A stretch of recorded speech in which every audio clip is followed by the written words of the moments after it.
And hello and welcome to the WorldWaterSkiers 2022 Calgary Cup presented by Tourism Calgary as we get a great shot of our beautiful Mastercraft Pro Stars making their way down the beautiful lake. Conditions are perfect. My name's Stevie Collins and I'll be joined here with Jarrett Llewellyn. Hey, thanks, Stevie. So excited to be back in Alberta at the world-famous Predator Bay Waterski Club. And just a huge thank you to the club and the city of Calgary for making this happen. The site set up in the VIP area. This is how you put on pro events. Absolutely, Jarrett. And we're here celebrating Predator Bay Waterski Club's 25th anniversary here. 25 years of so many memories, countless provincials, westerns, nationals, and of course the historic 2009 World Championships, all of course in partnership with Waterski Wakeboard Alberta and Waterski Wakeboard Canada, which are the backbone of towed water sports in Canada, and they have been integral to making this event come to beautiful Calgary.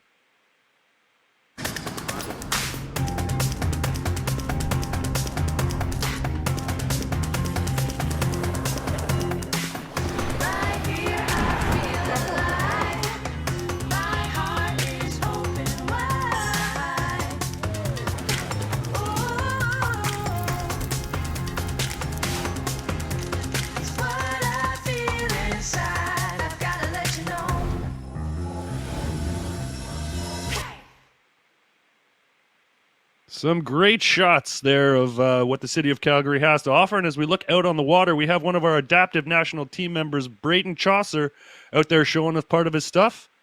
Be part of the energy while Brayson is entertaining the crowd today. Let's recap some of our highlights from the preliminary rounds.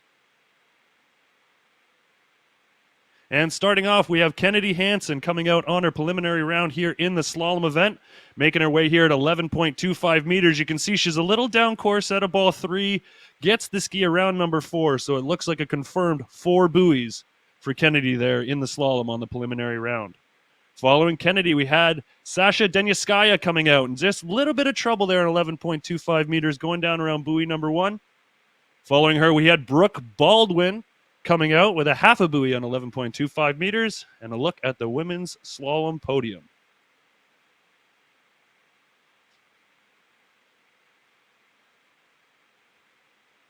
As we move into the men, we move to Dorian Llewellyn here at 10.75 meters. Coming in, just see getting a little bit forward out of number 1 there. Moving on to Martin Coleman coming out 11.25 meters. You can see he's a little bit down course as he rounds number 3, around number 4, a little bit of chatter.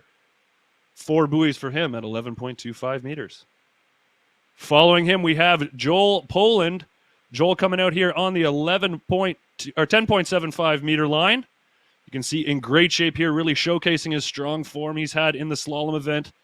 Round number 5, 5 buoys, 10.75 for Joel Poland. Following him, we have Louis Deplain coming out 11.25 meters, so a little bit longer than we saw from Joel. Getting a little bit deep there out of number 2. Just not able to get the ski around number 3, so 2 buoys for him at 11.25 meters. And as we recap our men's slalom podium, the 1,000 points goes to Joe Poland with that 4 buoys at 10.75. Following him, we have Dorian Llewellyn with the half a buoy at 10.75. Martin Coleman took the 3rd place spot. Now we move into women's trick on the water. We have Kennedy Hansen. Kennedy able to score 3,660 points on the first pass. We'll total that here with her hand pass that we see going on in front of us here. Making her way through the half cab. Looks like she's going to finish off here with the mob, backflip to the back and the reverse, going down on the last trick. Moving into Sasha Denyaskaya, already 3,530 points on pass number 1. This is pass number 2, her hand pass. Moving in through the flips as we look down at the graphic down below, 4,500 points here on this super high point hand run for her total of 8,030 points.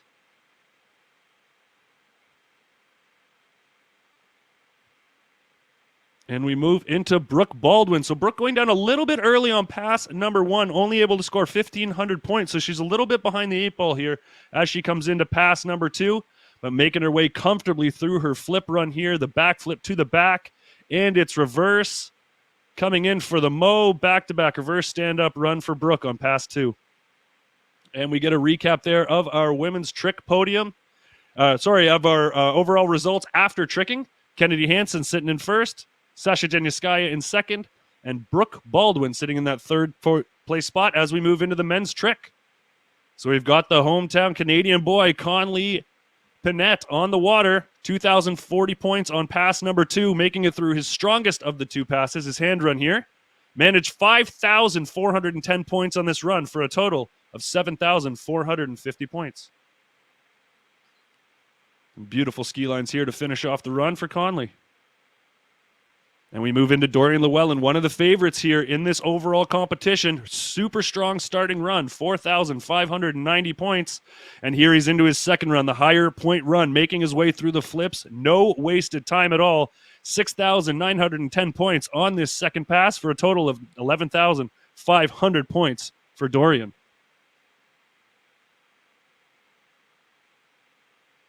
Moving on here, we have Joel Poland. Unfortunately, Joel going down on his first trick in pass number 1, starting off with that super hard mob he elects to do. Going down on that, he's going to have to recover here. He's only got 1 pass to get as many points as he can, but as we know, Joel has this incredibly impressive hand run.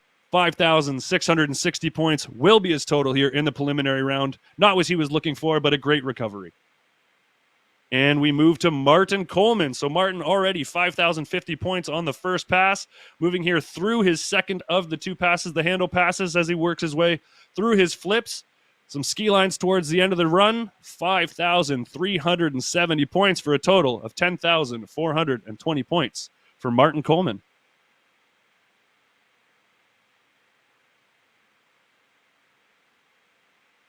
And one more tricker left. We have Louis Duplan Freiberg coming out. This is his first pass. So this is the handle pass. He's able to accumulate 4,430 points here on pass number 1. Was able to regroup 6,930 points, on that hand pass for a total of 11,360 points. Huge score from Louis. A little bit down from that huge total we saw him throw down in Lacanau, but still great stuff from him. Puts him in second place in the overall as we look at our podium. Dorian sitting in first. Louis sitting in second with Coleman in third. Joel Poland in fourth right now after that disappointing trick round. But we move into the jump with Kennedy Hansen. Her furthest 41.9 meters. Sasha Denyaskaya coming off with an absolutely massive 48.3 meter jump to conclude her overall round. And here we have Brooke Baldwin, 41.9 meters. So that does conclude the women's preliminary round here in the overall. Sasha goes in with the lead, followed by Kennedy Hansen and Brooke Baldwin. Great skiing from both of those girls. That should line us up for a great final. And we move into the men. Here we go. Dorian Llewellyn, 63.3 meter jump. That's going to conclude a great overall round from him. Martin Coleman, 55.3 meters. And here we have, after a disappointing trick round, Joel Poland coming out with a massive 64.8 meter jump. That's going to set him up very nicely for the finals. And here we go, Louis Duplan, 60.5 meters. And that gives us a chance to take a look at that overall standing going into the final round. Dorian in the lead, closely followed by Louis. We have Martin Coleman in that 4th place spot, Joel Poland. But have a look for Joel in the final round because he's going to be coming out looking to improve on that trick score to take it from Joel. The 2022 Calgary Cup is presented by Tourism Calgary. Be part of the energy. Shoe swap, ski and board. It's always summer. Water Ski and Wakeboard Canada. Promoting towed water sports across Canada. Water Ski Alberta. Promoting grassroots programs across Alberta to develop the next generation of superstars. Join today. The Alberta government. Supporting sport and community. Mastercraft Pro Star.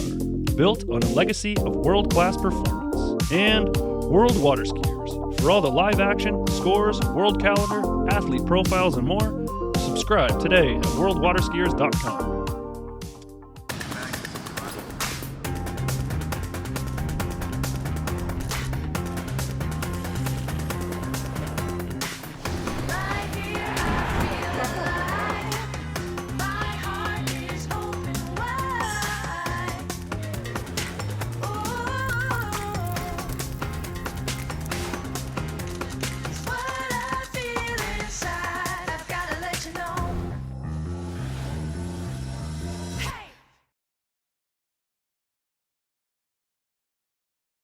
And what a beautiful shot of the city of Calgary, where we are coming into the women's slalom final here at the 2022 Calgary Cup presented by World Water Skiers. Of course, I'm here with the legend Jarrett Llewellyn. Jarrett, Yeah, pretty excited, Stevie. Here we go. There was some incredible skiing in the prelims, and it's all time the finals. so first skier off the dock will be Brooke Baldwin, representing the United States.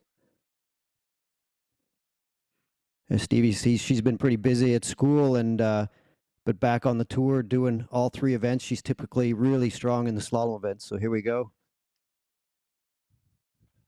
Coming out at 14.25 meters. Really going to be a warm-up pass for Brooke, and going to get herself set up for some of the shorter passes to come, but just a good opportunity to showcase that beautiful technique that she has. Just stands so well over top of that ski, and easy work, 6 buoys, 14.25.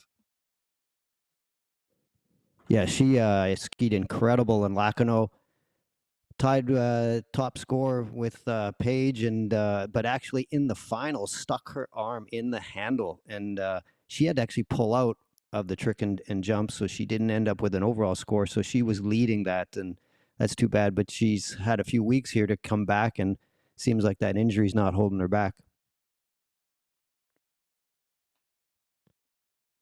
Yeah, so strong, Brooke, in all three events. Slalom probably her strongest of the three, but she's really improved her overall skiing over the last few years and is really a contender here for the overall title. Yeah, just a reminder to the Get a good crowd. shot of the condition.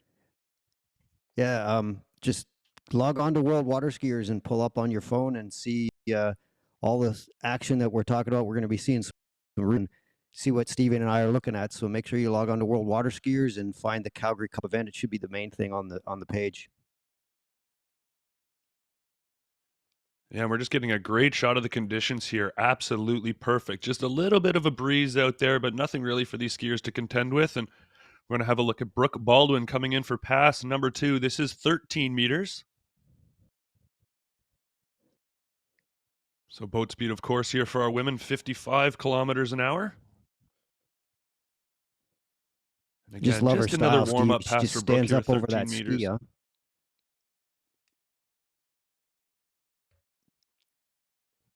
Yeah, she's just able to get that ski to turn so quickly because she stands up so tall over the ski. It's really awesome, and you can see her setting up for those short line passes. And Brooke, one of the few women in the world able to get all the way through the 10.75 meter line and has a score at 10.25.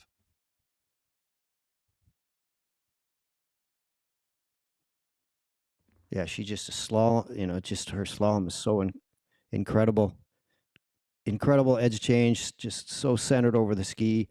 So you'll see a lot of these skiers. I mean, everybody's got their strong, and sometimes some of the events they're not really weak, but there's always one or two that really shine. And Brooke is definitely an incredible slalom skier.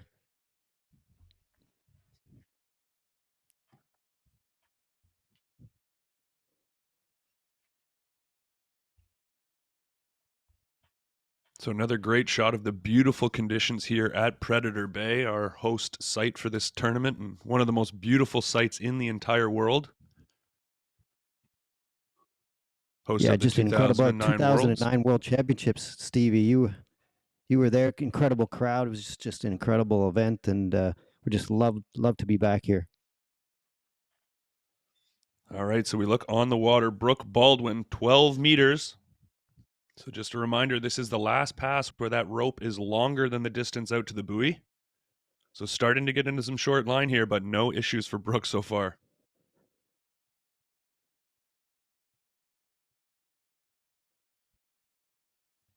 Just like that, 6 Just an buoys, incredible 12 crowd back meters for there. Brooke Crowd Baldwin. showing up there for Calgary. We had really good feedback from the media, and it's great to see everybody coming out and doing this, staying out at Calgary.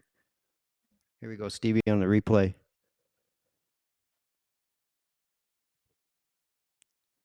A little late on that gate there, So really a Stevie. great Just chance on the replay. Yeah, a little bit of loose line.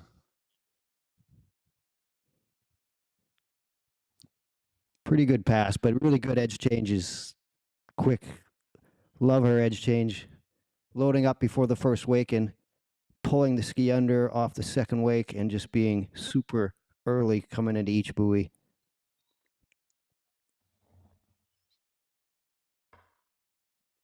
There's another great shot of the crowd and get a shot of that VIP tent down there. Huge thanks to Field and Forge, Willow Park Spirits and Wine, El Tequino Tequila, and all the volunteers from Predator Bay for setting up that VIP tent, keeping everyone nice and comfortable.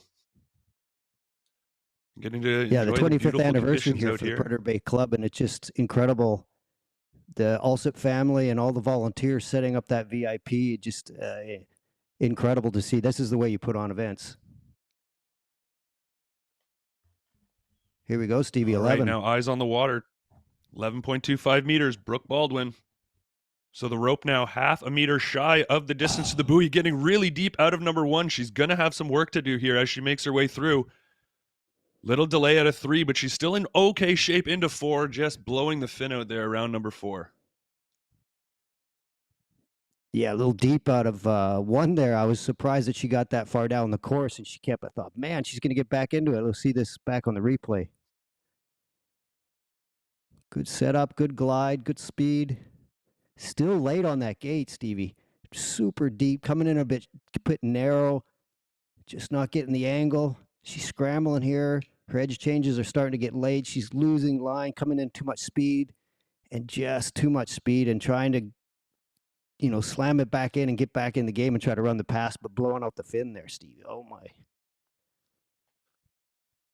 Yeah, so a little bit earlier than we would expect Brooke to normally go down, but still a huge score, 3.5 at 11.25. And like you said, Jarrett, we saw in that gate, she was a little bit late on her gate on the 12-meter pass, and that carried on to 11.25 meters. Just a little bit late and hot into 1, and was able to scramble and get around number 4, but blowing the fin out. So 3.5, Brooke Baldwin. Yeah, every inch closer to that right hand. You want to be right on top of that right hand gate ball and accelerating into it so you get a good whip and give you space out at 1 ball. And she just came up, narrow and a little bit on the left side.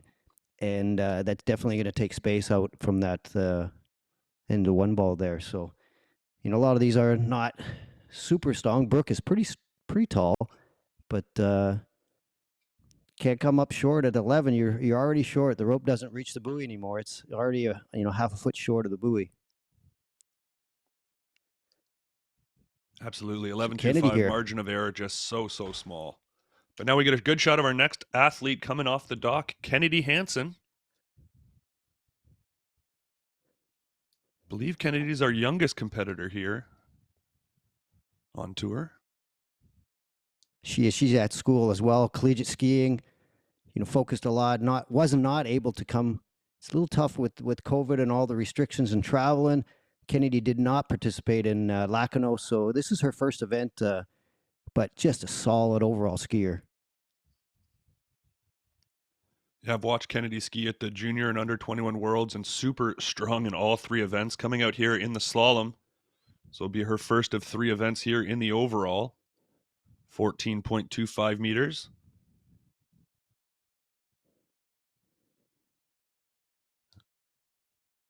Nice, easy pass.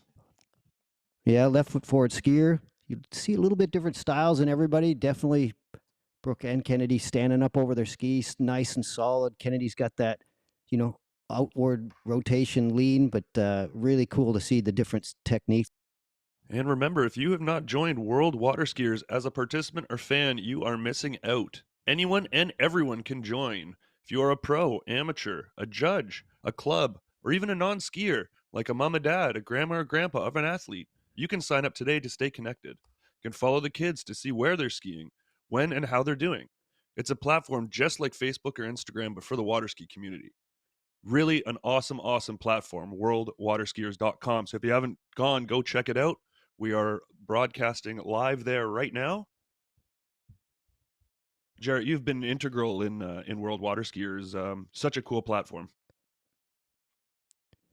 So many things going on. Yeah, Stevie, it's not just the pro tour, and this is great platform for these athletes to showcase what they're doing, but the hub itself and the data and trying to help the sport in the background. That's also what World Water Skiers, from grassroots all the way up to pro. So just loving to try to help the sport, and we have a lot of people that have donated, and just a great movement. I'm so excited about the future of the sport, and a lot of things that we're working on here, Stevie, with the eye trick and um, just the software stuff that we're building to make a show better.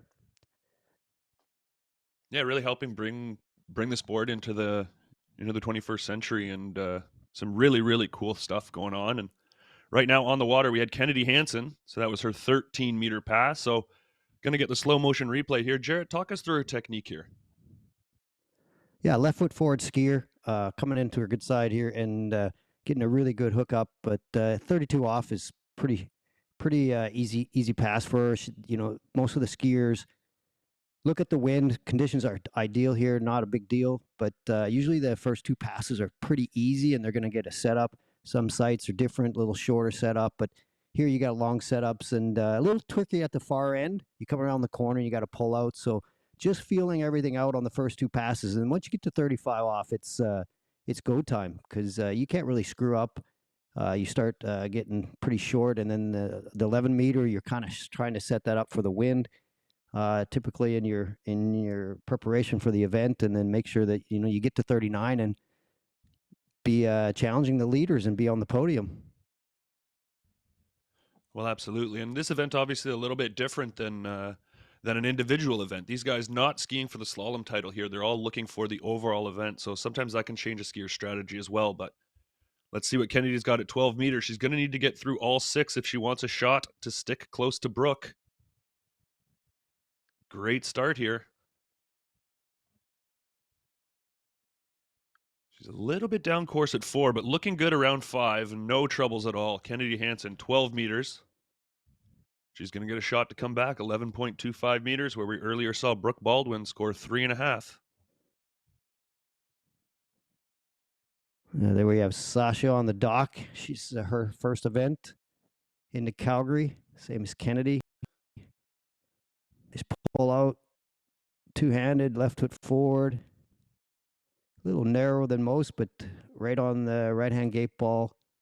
Tight on the backside of the buoys. Good edge change early. Good snap. This is where right here, the power zone, and right onto the other edge. Good swing out to the next buoy. Little down course there, but no big deal. She's just feeling it out.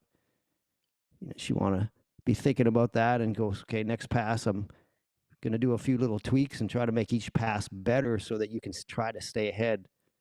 Once you get behind, it's kind of all over.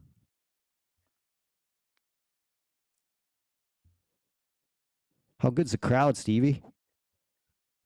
Oh, so nice to see all these people here. Beautiful day in Calgary.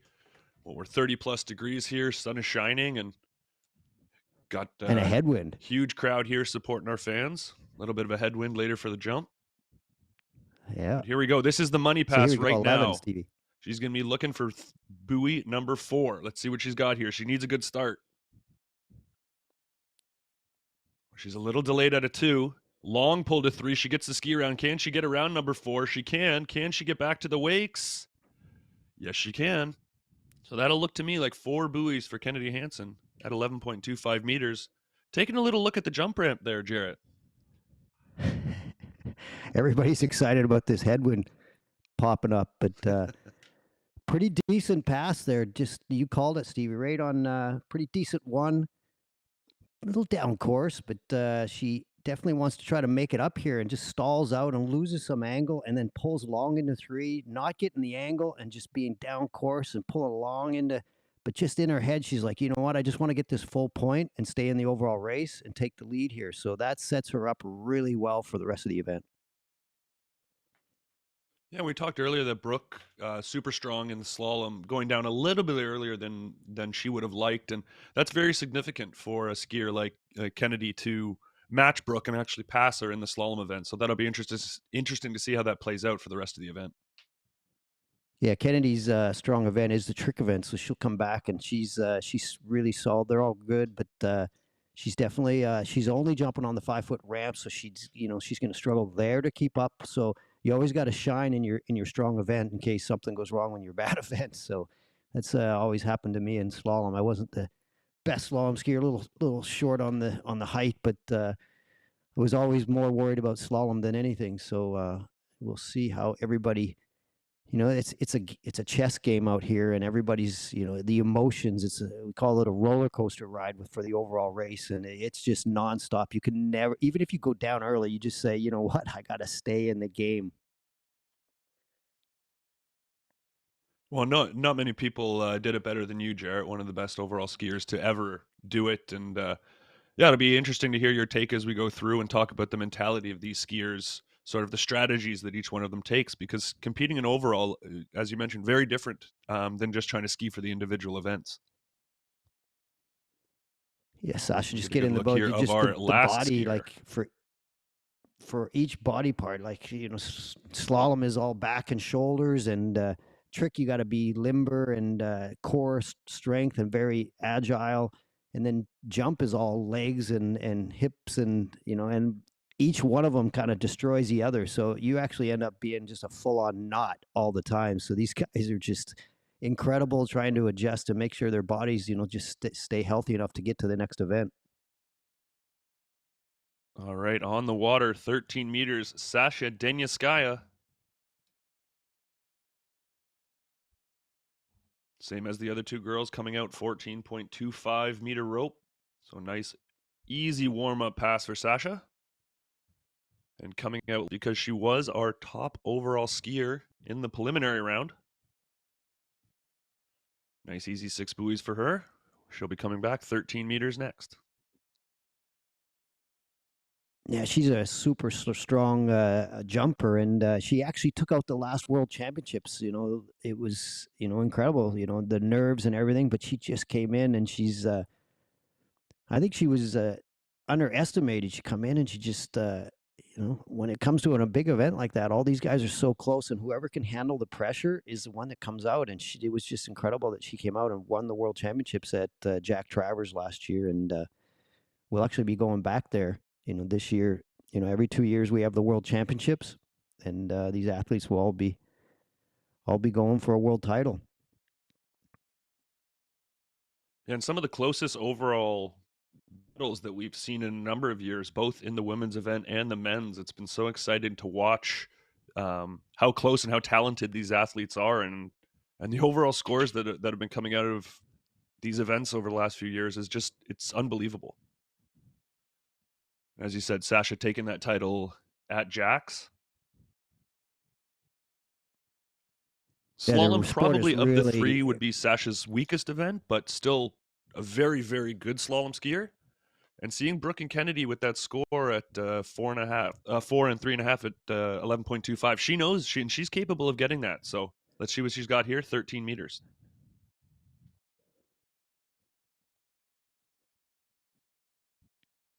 Right foot forward skier there. So you see just the different styles, different edge change. If your feet position really changes, it's always that debate is, what's better for slalom, a right foot forward or a left foot forward? What do you think, Stevie? Well, it's the old debate, right? If you're a left foot forward skier, you get a few more onside turns there on 1, 3, and 5. But then again, right foot forward skier, you get that good gate setup. So trade off either way. So we get a good replay here from Sasha.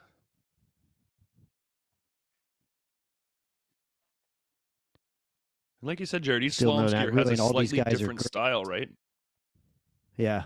Just you could see these athletes that are, especially people that trick ski and are excel in tricks. You really see them really centered over their ski. That's the one thing about kids growing up and spending a lot of time on tricks. It's the hardest of it. You got to put so much time, but it helps all your other events. And it's when you're younger, this is the time to spend time on tricks, because the other events need power and you need time and you need to grow up, and then you accelerate. But if you do have a solid trick base, it's just going to make everything better.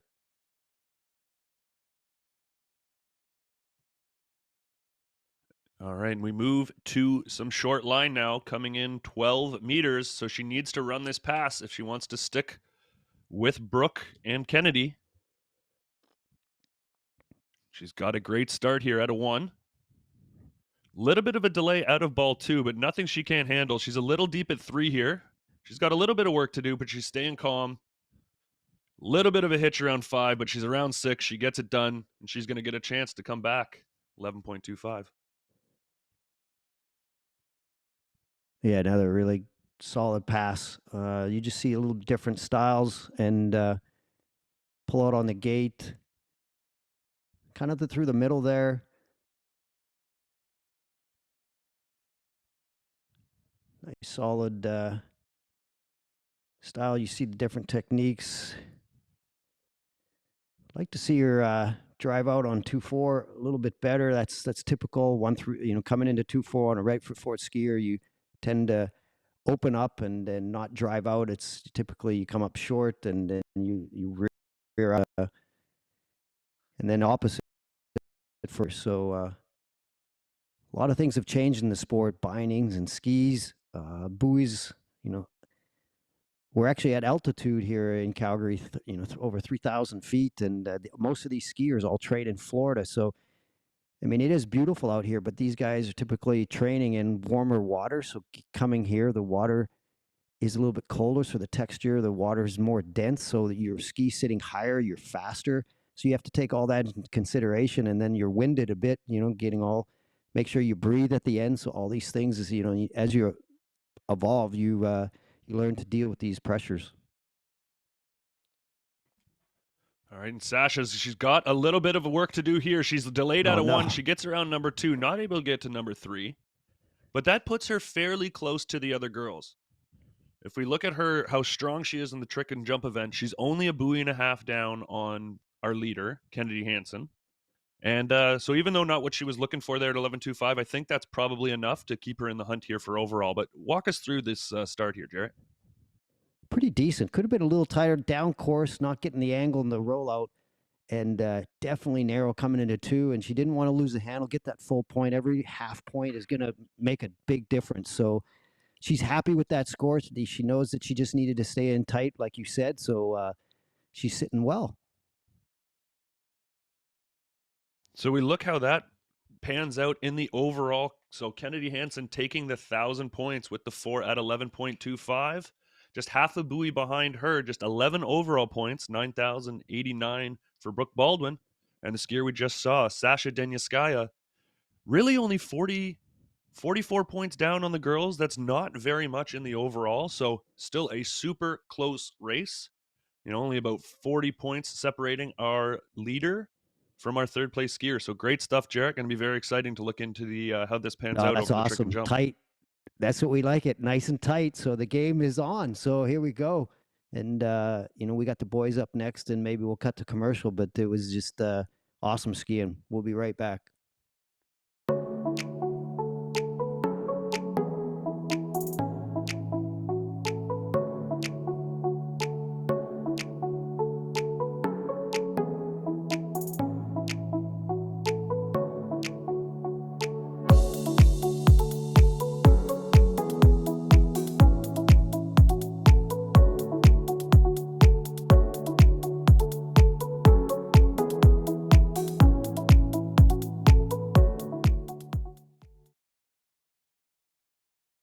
Yeah, and a huge thank you to White Cross's owner, Richard Lutfi. Richard, a super passionate guy, just has an absolute love for skiing.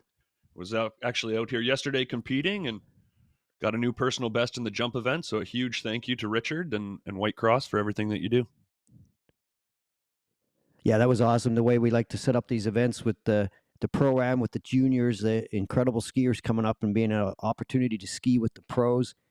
And even the seniors out here. So a lot of things going on during the weekend, but the highlight here, the pros. And here we go. We got Connolly on the water. Conley Panette, the Canadian. Conley's been coming in really, really strong in the overall over the last few years. Is mostly known for his jumping, former junior world champion. Super talented on jump skis. Yeah. Oh yeah, no, he's put the work in, and you can tell he's put work in. Not only on the water but off the water as well. A lot of time in the gym, kind of bulking up and getting strong. So it's been awesome to get to see Conley out here showing his stuff and skiing with the best in the world. Yeah, he's one of our bigger skiers. He's 6 foot height and from Canada, from BC, Williams Lake, and at Lafayette. So, studying and training hard, but not having the opportunity to be on the pro circuit as much, but skiing for Water Ski Canada, and an absolutely awesome overall skier. And maybe as he graduates, he'll have the opportunity to be on the tour more and get some more experience. That's all he's really lacking. And, he's got the talent. So Conley going to be coming out on what looks to be a 14.25 meter line. So the skiers do have the option of what line length they'd like to start at. It was pretty awesome to have his brother skiing in the tournament. Yeah, the whole Panette family. We got Conley, the older brother, but his younger siblings all competing. Their dad, Parnell, as well. So really, the Panettes really showcase what water skiing is all about in the family sport. And Conley right now making easy work of 14.25 meters. Yeah, that's what's beautiful about this sport. It's the family. I mean, you need a driver, so the dad and the mom are in the boat and the kids are skiing, and it's just so much fun regardless, if you're on the big lake or, you're wakeboarding or wake surfing. But when you want to get technical and you want to challenge yourself, classical skiing, this is what we do. And I mean, it's years and years and years to be at this level. So it's definitely challenging. It's like CrossFit gone bad for the body. So it's just awesome for the entertainment and just families. It's just around the world. There's just so incredible families, and especially the group here and the volunteers. It's just people come over the hill and come down Calgary and just see this hill. It just blows you away. The scenic. It's definitely one of the best in the world, and the people are just incredible here in Calgary. Absolutely. And speaking of families, a huge thank you to the Allsip family. They are our hosts here today, and they're just amazing hosts. It's just unbelievable. They allow us to come here year after year, and they host these incredible events, and our athletes get a chance to ski at this beautiful site and under these beautiful conditions with this massive crowd. So huge thank you to them. And we now come back to Conley Panette, 13 meters. Boat speed has increased from our women's event from 55 to 58 kilometers an hour. Conley getting a little bit deep there at a number 2 for 13 meters, but this is a pretty easy warm-up pass for him, and he's just really setting the tone here and trying to get himself prepared for those shorter lines coming up.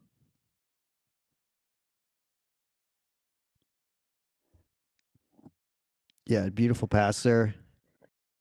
Riding the tail of the ski a little bit. I don't know if it's set up that way. There's not just one setup for every ski.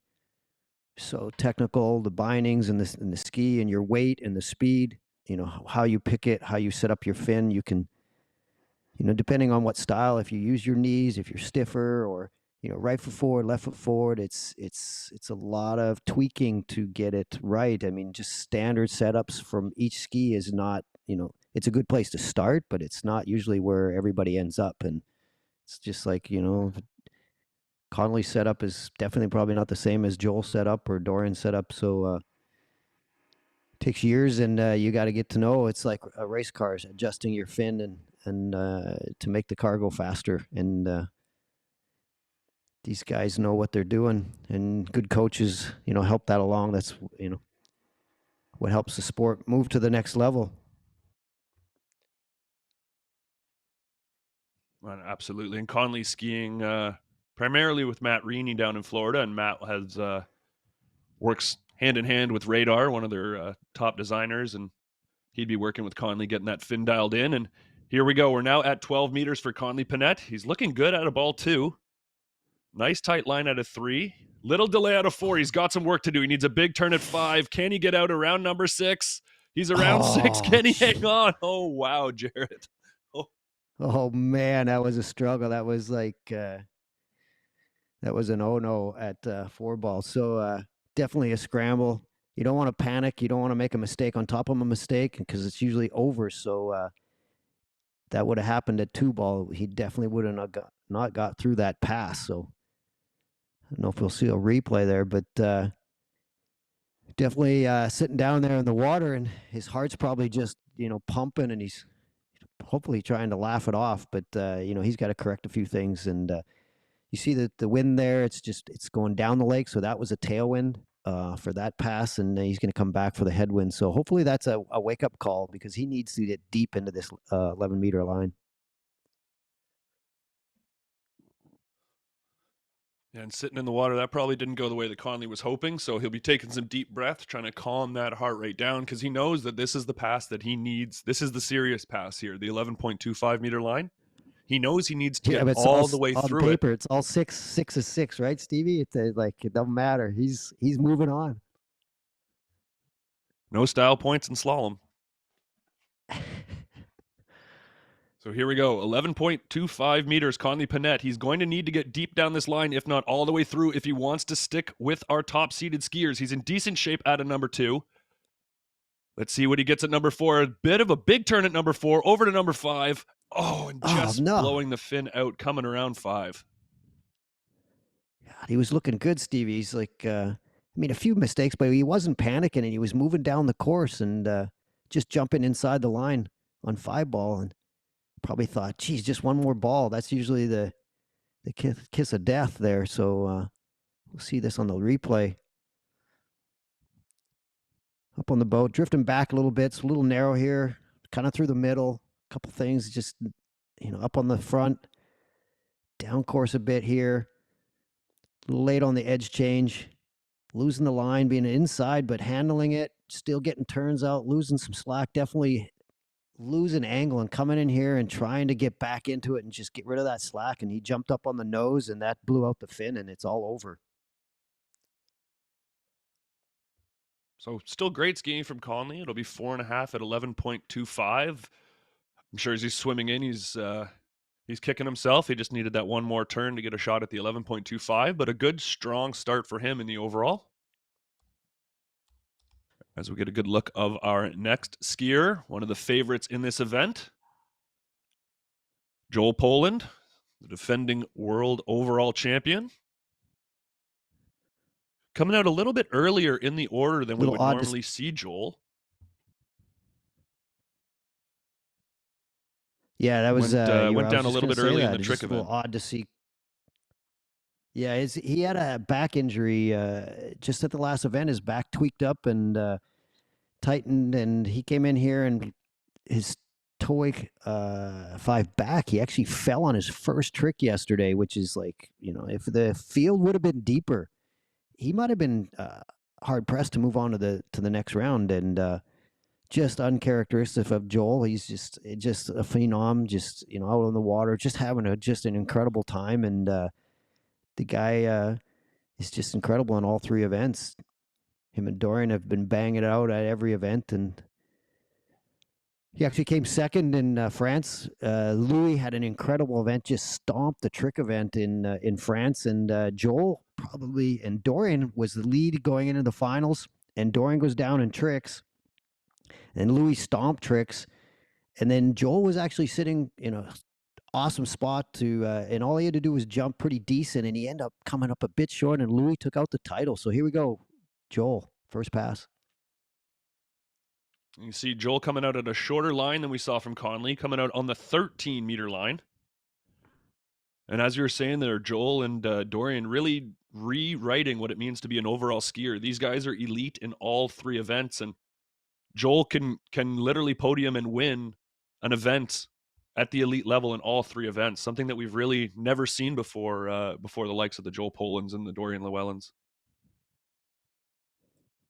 Yeah, super strong, athlete. He's just 24 years old from London, and training down at Matt Reaney's as well. Has kind of been down there as as a youngster his whole life, just growing up in the sport. And 5'10", not the biggest guy, 170 pounds, and yeah, it's just been a battle. These guys have been, in every event. They don't have weak events anymore. It's just incredible. These guys are going out and beating specialists.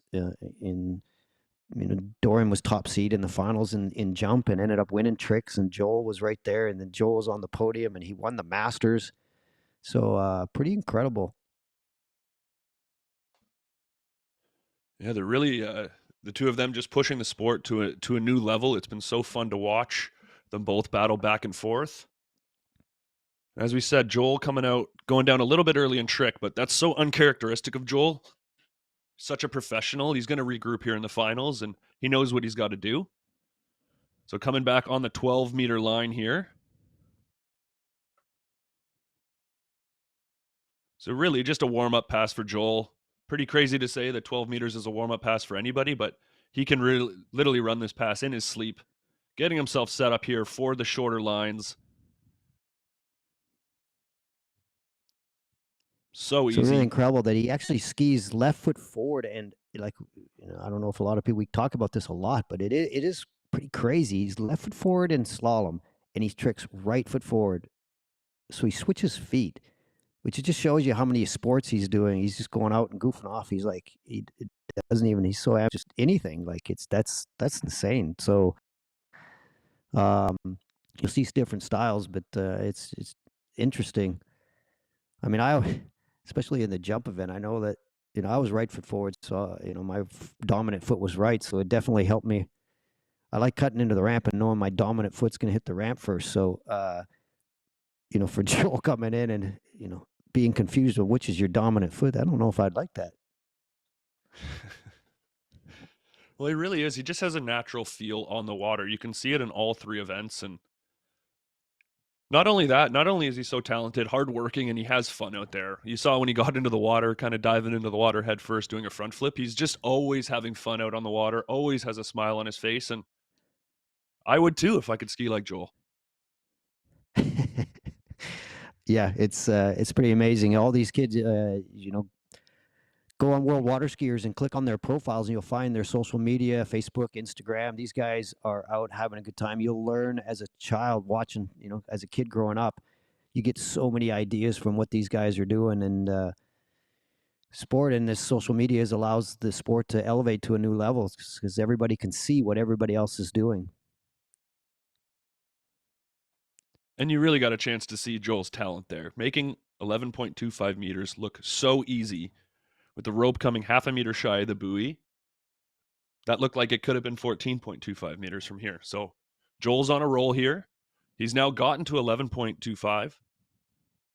And he knows that he's going to need to get all the way through this. He knows he's got Dorian sitting on the dock. Dorian earned that top seeded spot, meaning that Dorian's going to get to go after Joel and know the score that he needs to beat. So Joel knows that he needs to go out there, put a big score out there, get all the way through this pass and get into the 10.25 meter line, get at least one or two there, and that's really going to put the pressure on Dorian. Yeah, it's these guys, kind of know in their head, basically when the conditions are really good, they're probably thinking, I got to get through, 39. If you're going off the dock early, they're like, okay, I got to get into 41, get a piece of two, that would be ideal. Joel is super strong in slalom, and if he can pull ahead in slalom, that definitely helps. But they all can run 39, and conditions a little different here, though. Like, it is, the water is not as warm as they typically are. Their altitude, so we'll see them, try to get through this pass. So here he is, a 10.75 meter line, 39 and a half off. Joel Poland's off to a great start here. Gets a little bit deep at a 3. He's got work to do. He's got a big turn at 4. He needs a big one at 5. He's got it around 6. There you go. Joel Poland throwing the fist out the exit gates. He knew that's what he needed. Yeah, I think out of that 3 ball, it was like, man, that could have went either way. It could have been really bad, and the fist pump, like, Joel can run that, but when you have a mistake that early in the pass, man, it could have been all over. That would have been digging a little bit of hole for him, but really good to recover from that and pull that off. So that's, he knows it in his head that I just need a couple more buoys, and I'm, regardless of what Dorian's doing, I'm going to be in the race. Yeah, and that right there just put the pressure on. Dorian just looking out on the water, knowing, okay, now I need to get all the way through that 10.75 line if I want to stick with Joel. Yeah, that elevates the event, doesn't it, Stevie? It just, like, everybody now just goes to the next level. It just, the notch is dialed up, and that is exactly what we want. What do you think these guys scoring scores, halfway through 10.25, tricking high 11,000 point trick runs and jumping over 70 meters is just it's beyond belief. And Joel out here coming back at 10.25 meters. I believe he's gotten as far as 4 on this pass.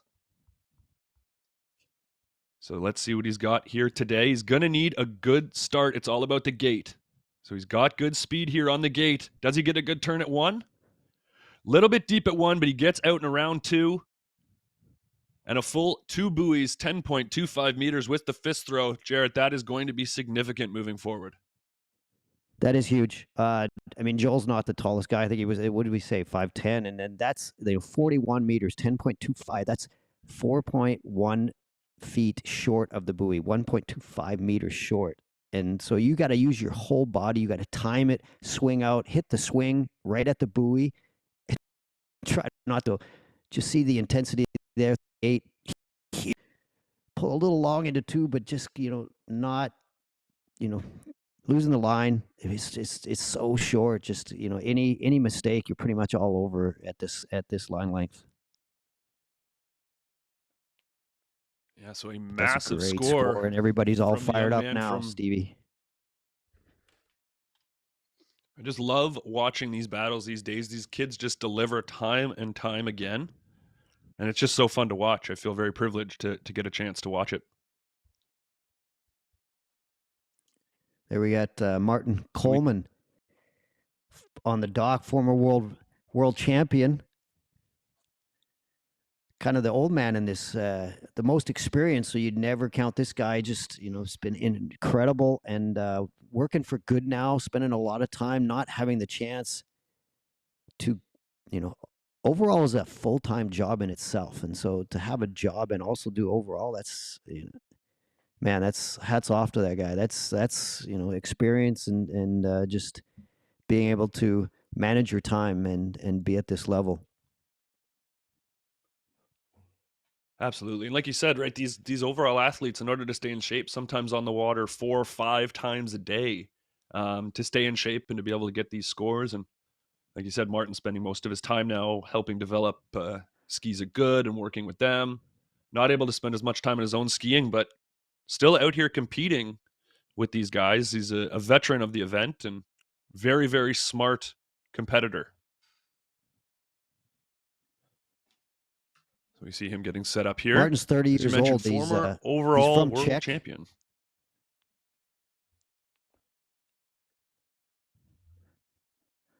Yeah, just going through his profile here on WorldWaterSkiers. I'm looking up. He's 6 foot as well, same size as Conley, 180 pounds, a little thicker, but 30 years old.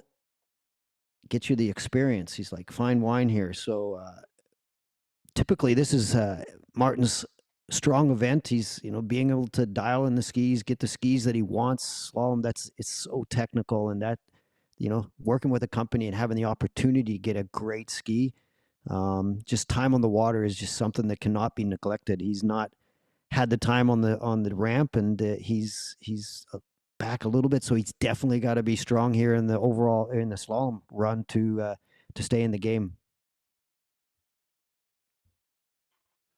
So same as Joel, Martin's coming out on the 13-meter line. 32 off for those of you using the Imperial system. Martin making easy work of this pass. As you said, a very, very strong slalom skier. He's got that ski dialed in. Yeah, his personal best. And you can see on the... yeah, Stevie, his personal best is 2 at 10, so that's what Joel just did. So he's capable of, and this conditions are so good here. Maybe we'll see him try to push his PB up and take control of the lead here.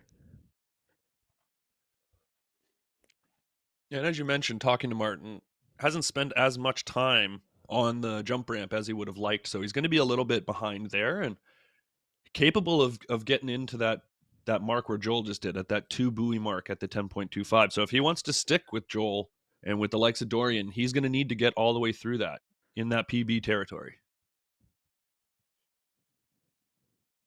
So just to refresh Conditions out here, the absolutely WWS Tour beautiful. records. tour records. Page was kind of the came out of there with a new tour record at 39 off, and Dorian was actually 2 at 41. So right in the Lacanau is an incredible site. So well, maybe we'll see some changes in the world records in all the events here.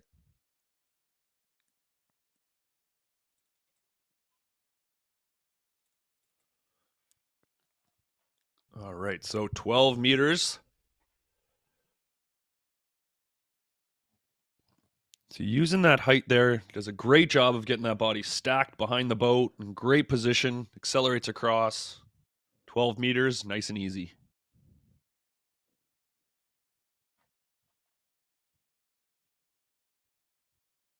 Yeah, Martin, left foot forward skier.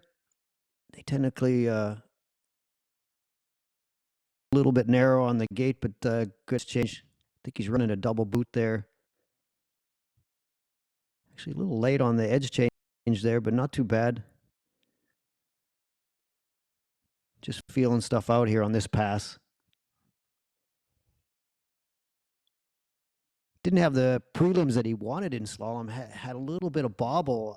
He had a little bit of chatter and just didn't get a good turn out of it. Ended up short. So, when you don't get a good performance in the prelims, it's kind of a little bit, head game, making sure you get back in it and try to shake it off and make sure you get a solid score. And here we go, Stevie.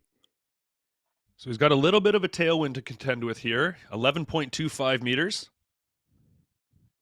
Martin Coleman looking good so far. He's in great shape out to number 4. Getting a little bit tipped in at number 4, but he stays calm around 5 and out to 6. So dropping that shoulder a little bit around number 4, but making it all the way through there. That's exactly what I was talking about in the prelims. It was exactly the same ball. I don't know if something's coming off the shore there or coming in, and from the previous round, he's probably in his head, oh, this is where I had my problem. And just mentally, he just, dumped in but he corrected it. So that's really good. But you could just see that I swear mentally, it's just such a challenge to stay in the game. Well, especially late in the course like that, buoy 4, buoy 5, you're almost at the end. You don't want to make a mistake, and sometimes you can be a little bit hesitant and get yourself in a bit of trouble there. But he got all 6, so we've shortened the line one more time. Going to be coming back 10.75 meters, 39 off. Our current leader, Joel Poland, with 2 buoys, 10.25. Martin has run this pass in the past. There's many scores at 10.25. Yeah, they all pile up at 41 there. The site has to be ideal to get into that, but so many skiers around the world, it just, you just comes into a reach game, and we'll see if you can move through this pass. So in these short line, you need a good start. So he's got a nice tight line off of number 1, a little bit of a hop into 2, but he's in good shape. But now that long pull to 3. Now he's got some work to do here into 4. And you can see that long pull into 3 cost him to be a little bit too much there. A little bit down course at number 4. So looks like 3 1/4 buoys at 10.75. Yeah, we'll see where he goes.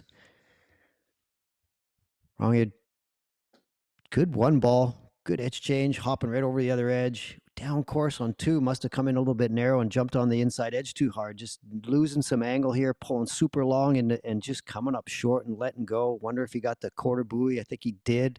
They got to get outside the buoy line. The buoy line would be down 246 there, and as long as his tip goes outside the buoy line, he'd get the 1/4. If he backsides the buoy, it's a half, and if he gets back to the wake, it's a full point. So there he ended up. I believe we'll see what the official score is, but I believe it's a 1/4. Did you see the score there, Stevie? Or Yeah, he did just hear confirmed from our judges 3 1/4 for Martin. So the judges deeming he did hang on to the line long enough to break that plane of the buoy. Did not come back inside the plane. So we score that a 1/4 of a ball. And this overall battle has been so close between all these guys, Jarrett. Sometimes a 1/4 of a buoy could make a difference. yeah, in the prelims, that in France, and these guys were so close to the World Championships. Every round was it's a quarter buoy. It's one trick. It can come right down to the wire. So never give up in the overall competition.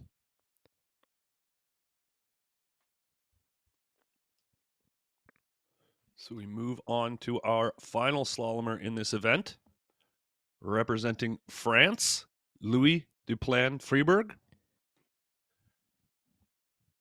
He's sporting the red bib take there, the title. so he is the tour leader.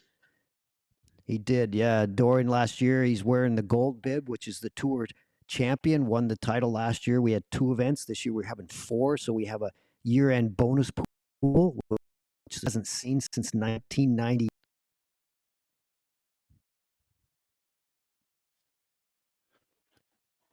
And coming out a little bit longer than we saw from Martin and from Joel. So 14.25 meter start for Louis. And this young man has come on so strong in the last few years in the overall event. We talk about the battle between Dorian and Joel battling back and forth, but you got Louis right there, right on their heels. This young man is really catching up and putting himself in that same conversation. So great stuff for him so far. He is the top seed in the event. So he was after the preliminary round, he was our second top seed. We have one more skier left to come after him. So I apologize. Dorian Llewellyn is our top seed in this event. But you can see Louis sticking right with these guys in all 3 events. It's great to see. Louis was just having an incredible Lacanau Cup event, and really his strong event is tricks, and he can trick over 12,000 points, and he stomped that. And his other events, he's got to stay strong here. But just an incredible. He had an ankle injury last year. 2 years ago, he missed the World Championship, so he wasn't in that battle with Dorian and Martin and Joel for the Worlds. But he's back, and he's strong as ever. So this is his 13-meter pass. Just a super athletic young man. You can see here on the water how quickly he gets that ski around right into position, back the other direction. And as you said, a great slalom skier, great in all 3 events, but absolutely unbelievable on a trick ski. Yeah, showcasing some of that athleticism there, getting through 13 meters.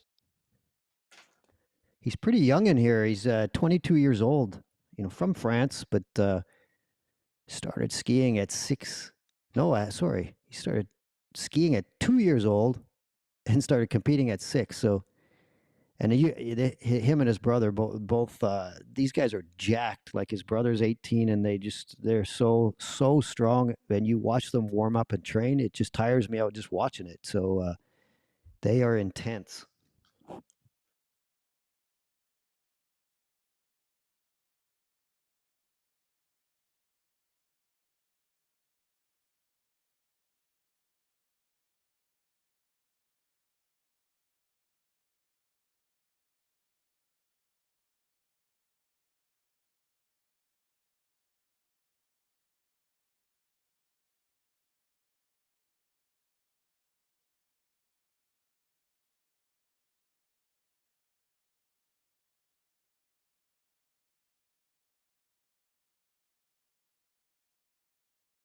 Yeah, that's right, Jarrett. Sometimes these athletes on the water 4 or 5 times a day. On top of that, spending time to take away to spend some time in the gym.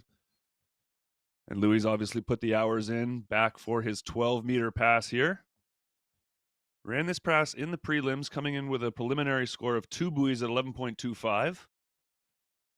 He's going to be looking to improve on that score if he wants to stick close to the likes of Dorian and Joel.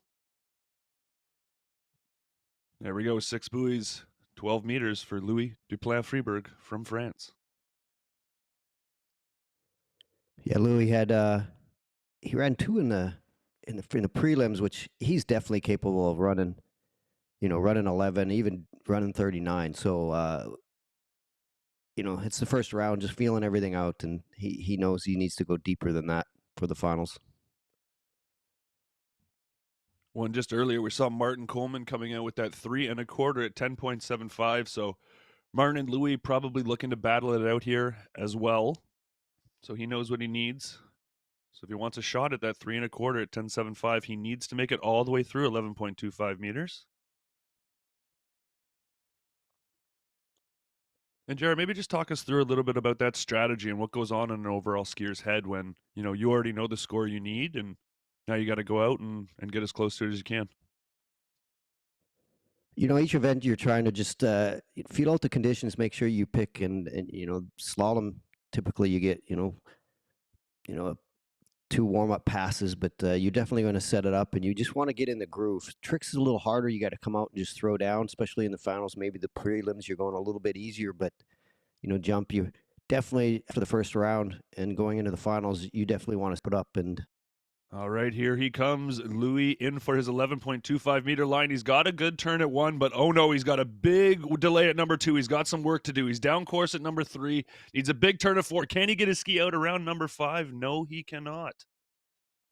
So it's going to look like 4 buoys for him at 11.25. Jarrett, we're going to get a chance to watch this back on replay. Why don't you walk us through what happened here? Yeah, like right there, everybody's kind of having problems on their gates. Like when he came through the gate, he kind of came through the middle and his feet were trailing a little bit. And here he's just not, he's not getting the angle there again. Feet delayed going through the wakes, and he definitely losing angle. And you're losing angle on every single ball, and you're just going to go down more and more on each buoy until you just, run out of, buoys. So that can happen maybe at 4 and 5, but not right at the start of the pass. So that did Louis in, and that's unfortunate. That's going to make it a little more difficult for him as his scores are all tallied together, and it just depends on how these other guys finish off. And of course, still 2 more events to come after the slalom, so Louis made a little bit of work to do, but we saw that amazing score he put down in the trick event earlier on in this tour. So he's now going to need all of that if he wants to stick with the likes of Martin Coleman. But now as we get a shot looking on the dock, wearing the gold bib, meaning that he is our last year's tour champion, Dorian Llewellyn. So coming in as our Dorian's been top pretty seed rock here. solid every single tournament last couple of years when we've been testing events, and he won the tour last year, and he was actually the leader in France going into the finals. He had an unreal prelim round, and then in the finals he kind of threw down and messed up in tricks and going down in the middle of his pass. And Joel had a great, round, and then actually Louis took the win out. So, everyone was really close as we are here, and that's what we love to see in the overall event. Well, we've talked a lot about that battle, specifically between Dorian and Joel going back to last year's World Championships, just finishing a few overall points apart. Overall scored out of a possible 3,000 points, and these guys coming down to 1 or 2 points, sometimes even less than a full point between them. Just unbelievable to watch. And we saw Joel's already gone out, scored that massive 2 buoys at 10.25 meters. So Dorian is capable of running that as well, and he's going to need to stick as close to that, try and get all the way through the 10.75 meter line if he wants to walk away. Dorian actually has the tour Calgary record. Cup champ. In Lacano, he ran 2 at 41, so definitely capable going down the line here. Came out on the 13 meter line.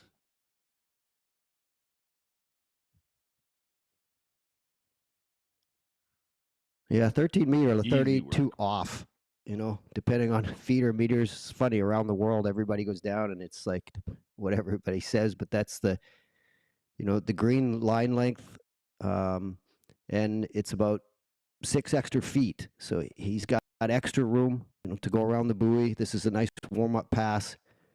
Watch the style here. Right foot forward skier, pushing the feet up, good swing, making an edge change early, keeping that back arm steady, staying tall in the turn, letting the ski finish. Yeah, like just textbook right there, other than being a tall guy. Yeah, we said Dorian over the years throwing scores up, 2 buoys, 10.25 meters. And as you mentioned, not the tallest guy on tour, but uses his technique just beautifully there. Has one of the best offside turns, I think, in the world. And just great stuff coming out of him lately. And the fact that to win an overall title now, you need to run all the way through 10.75 and a score at 10.25 is just unbelievable.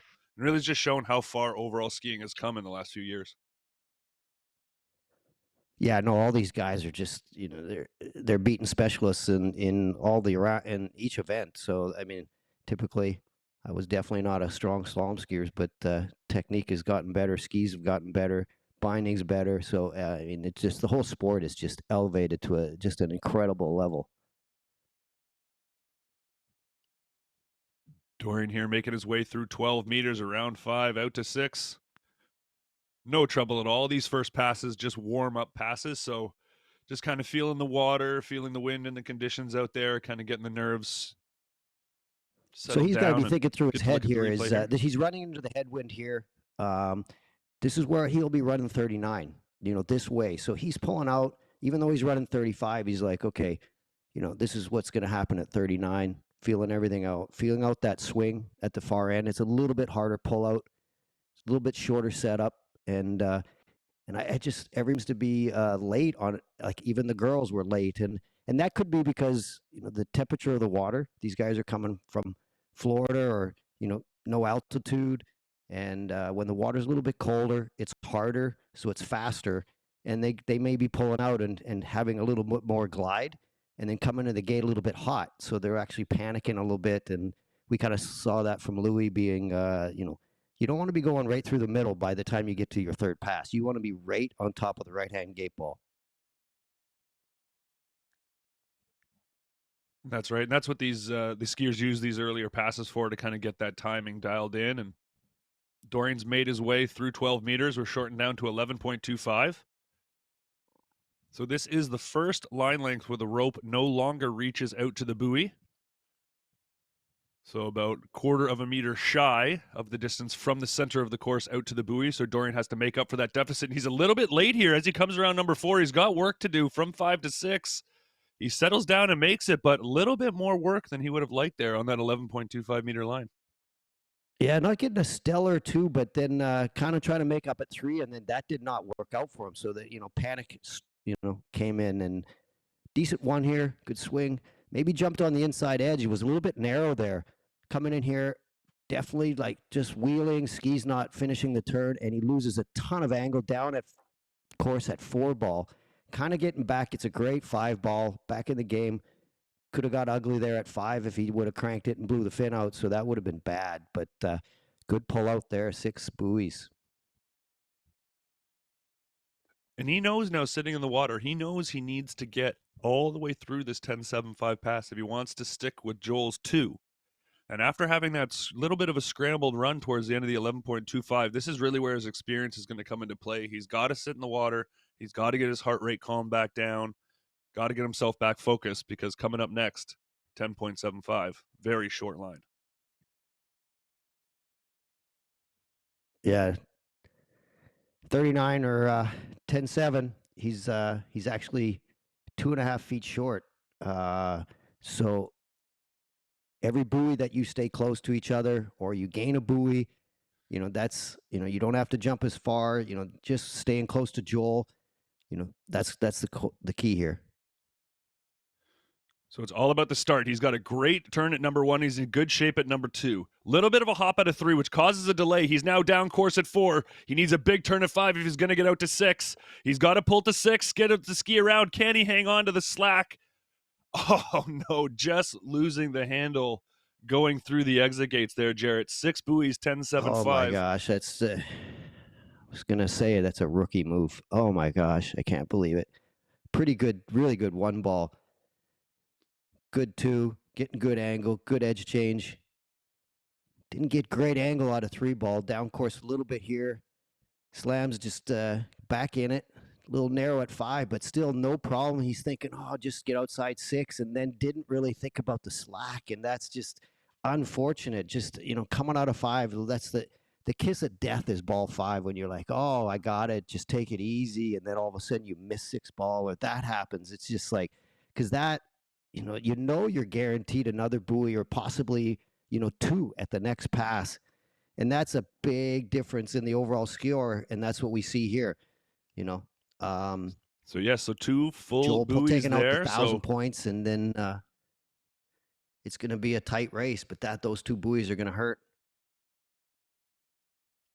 yeah, so he's got some work to do now, about 36 overall points between them. So that's what that 2 buoy significant or ended up being. So Joel's going to be riding a little bit of a buffer going into the trick event. As you mentioned, scoring that 1,000 points. Each of the skiers' totals will be or added up as a percentage of that score. So we see how our leaderboard pans out moving into the trick event.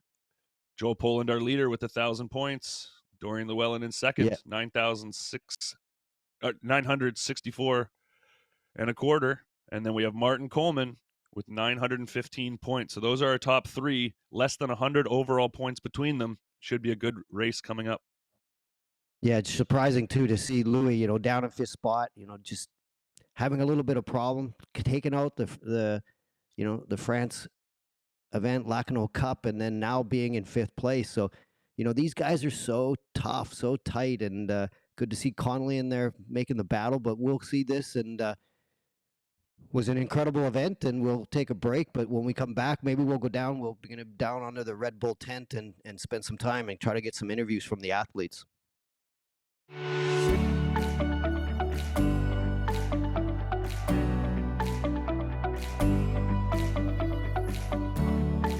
What a pleasure to be here on the beach with Pierre Plouffe, the legend here at Tremblant. Pierre, good to see you. Hi, Alain. Tell me about your business. It's been here for a while. We've been here for just about 25 years. We have activities for all tastes, all prices, and I can show you right now in the water. Let's go.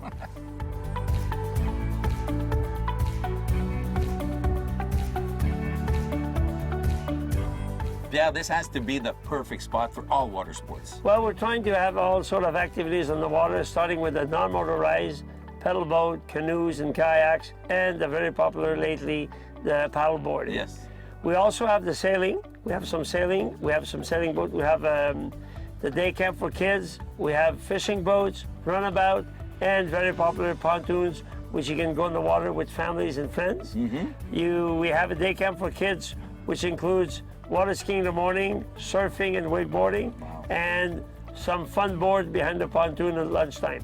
We also have a floating mountain, which we call the iceberg. Actually, it's so popular that we had to buy a smaller one for little kids that wanted to go up on one side and slide on the other side. And the lake is always perfect for water skiing early in the morning, as I know. You're the world champion, you train here. Yeah, I train every day here, and it's fun to have people training with me in the morning. Some adults training every day, and some kids also are training now. Well, the perfect spot. We invite everybody to come and check it out. Yes, we're waiting for you guys. Thanks.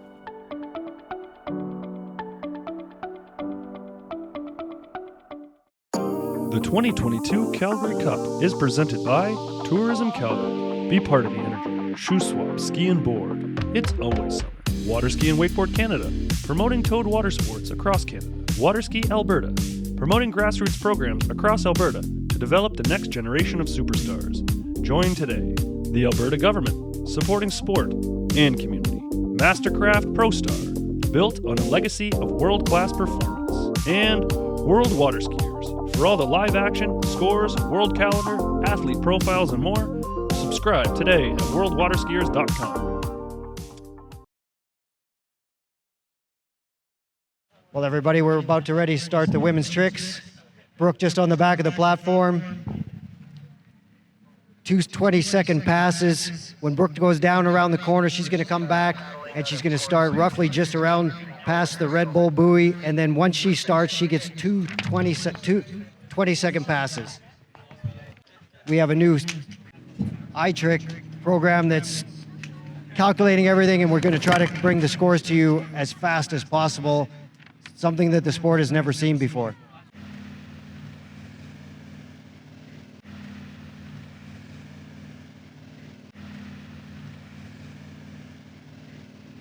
So Brooke actually coming in on her toe pass.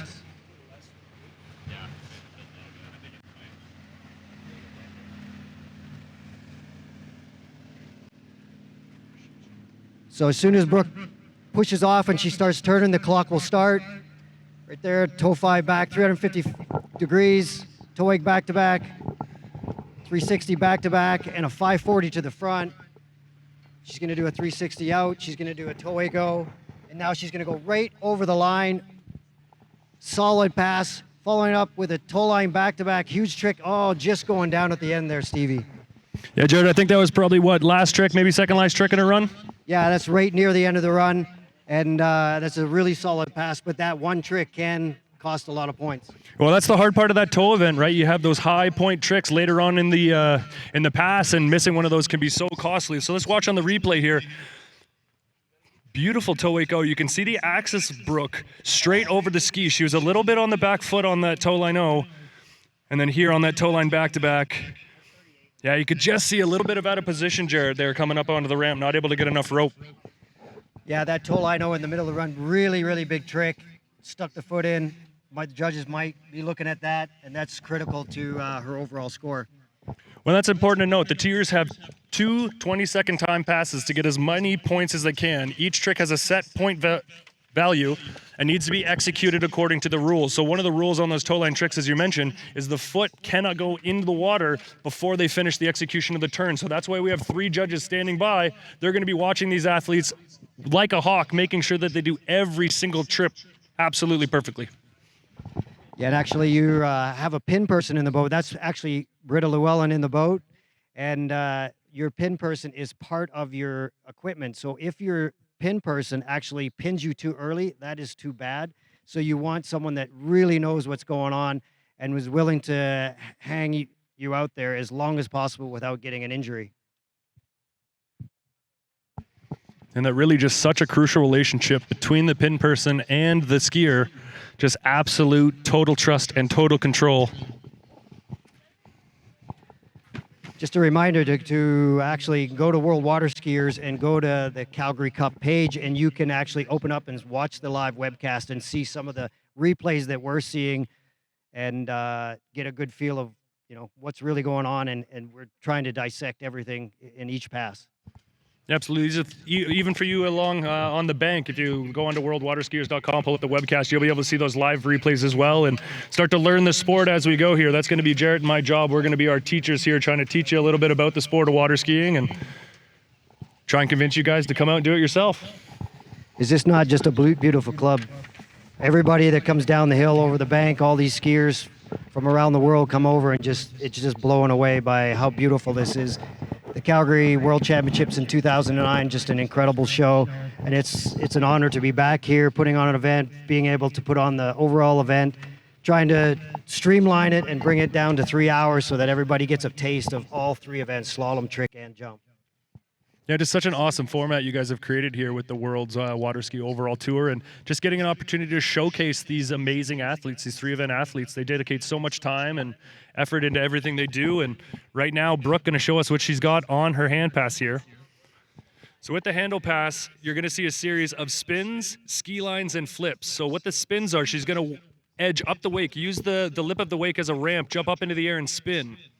She's then going to do a series of ski line tricks where she does those spins while jumping up over the rope, but she's starting off with the flips. So going upside down, ski needs to cross over the head. Those were a series of mobs, back flip, back to back, into her back flip to a back landing. So that's a back flip with a 180, and it's reverse, a half cap. So that's a back flip starting in the back, finishing in the front. Now she's into those ski line and wake tricks. And there you go, stand up second pass for Brooke Baldwin, Jarrett. Yeah, a little shaky right at the start. She went for the back-to-back mob. That's actually starting in the back position, do a back flip, and a 360-degree turn to the back. And it's actually starting with the reverse, starting in the back position. That's actually really, really awkward. And she didn't get good lift off the wake. And right at the start, that makes your heart just go flying. And she just may be nervous, but she's a professional, and she just dug back in, and she went through that whole run and stood up. And that's key to this event. Well, that just shows, right, the experience of these athletes, how good they really are. Like, Brooke's already slalom. She's already got jump later. Like, so much going on mentally in terms of the overall battle. So let's see what you were talking about there. You could see her coming up a little short there on that first mob, and it just set her up going into the course. So we're going to see the score coming up here live on the webcast. So it looks like in that pass, 4,210 points. So So I wasn't able to see there on the webcast. It looks like she didn't get credit on that ski line back, Jarrett. So the judge is probably determining maybe the rope went into the water, or maybe she didn't turn, land all the way backwards. Possibly, just might have run out of time right at the end, but possibly the rope in the water. She lost a little bit of time at the start, so she possibly, as soon as you bobble, you're going to possibly lose the last one or two tricks, which is detrimental to your score. When these skiers have these passes down to an absolute routine. It's 20-second passes, but they have every second counts. They move so quickly from one trick to the other. So sometimes if you lose your balance, just taking those extra seconds to regain your balance makes it difficult. And you can sometimes lose time and lose those valuable points towards the end of your run. But we move on, and we see getting into the water here, Kennedy Hansen from the U.S.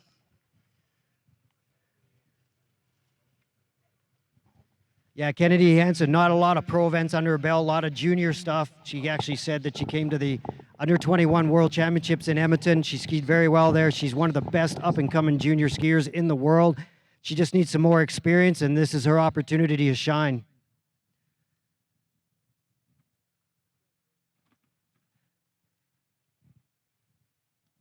So I want to thank everybody for coming out. This is absolutely incredible. Love everybody turning out.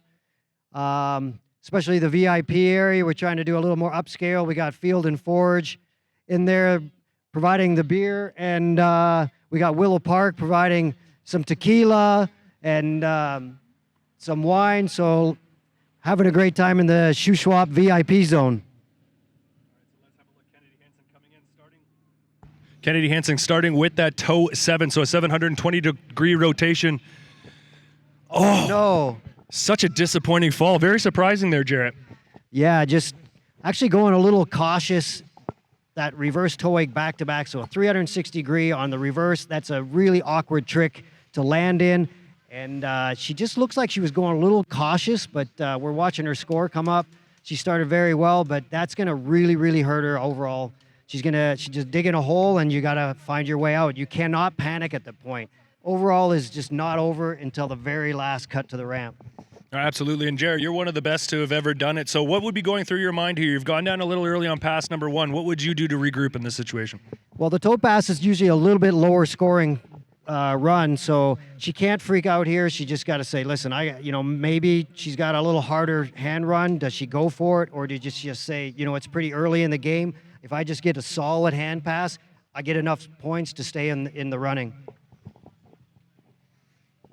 And as you said, just such a young athlete, but showing experience beyond her years. So looking down into the boat, like you said, she doesn't look too freaked out there. She's taking some deep breaths, getting herself regrouped to come out in that hand pass. And she's still got one 20-second pass left to see how many tricks she can get on the board and to try and, salvage something, even though she fell earlier than she would have liked on pass number 1.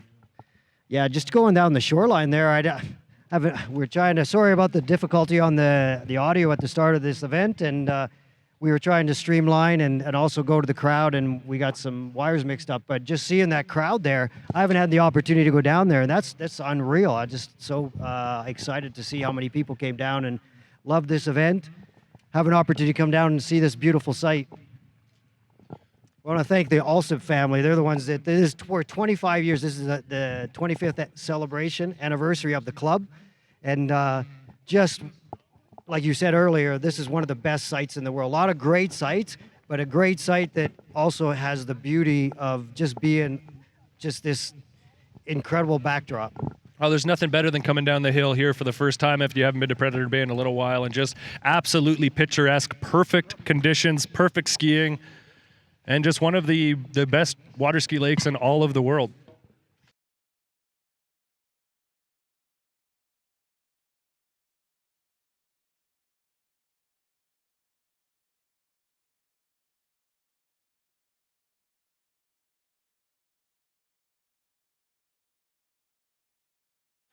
Here comes Kennedy Hansen into the course.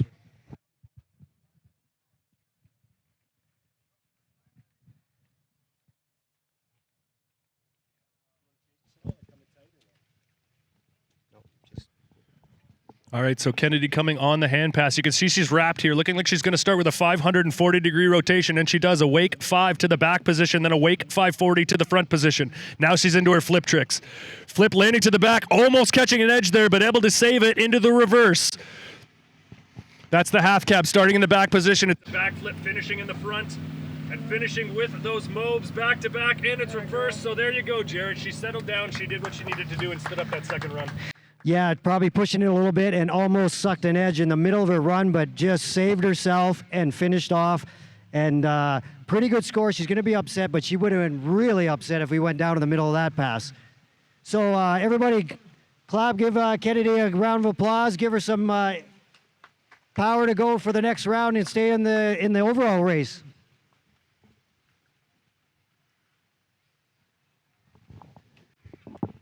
We just got Brooke here at the podium here at under the Red Bull tent. So, what do you think of that run? I ended up falling on my last trick, which is not ideal, but it's okay. I'm happy with how it went. I did my bigger run, so I was pretty excited about that. Yeah, excited for jump. Nice little headwind. Definitely, when we saw it all switch, everyone was like, at the start of the event, you guys were like, oh my God, it's a tailwind, and then it switched, and that's always a jumper's dream to see the wind switch during an event. Usually it doesn't do that, so any plans for jump, any change up? I think I'm just going to try to adjust what I did wrong yesterday and then try to just improve on that. It's a lot nicer today, though, with the headwind, so I'm excited. Well, we had that little storm that blew through and had to hold off with the rain, but you guys were champs. Went back out there and incredible skiing. You guys are skiing awesome, so good luck. Thank you. And looking forward to seeing you in the jump.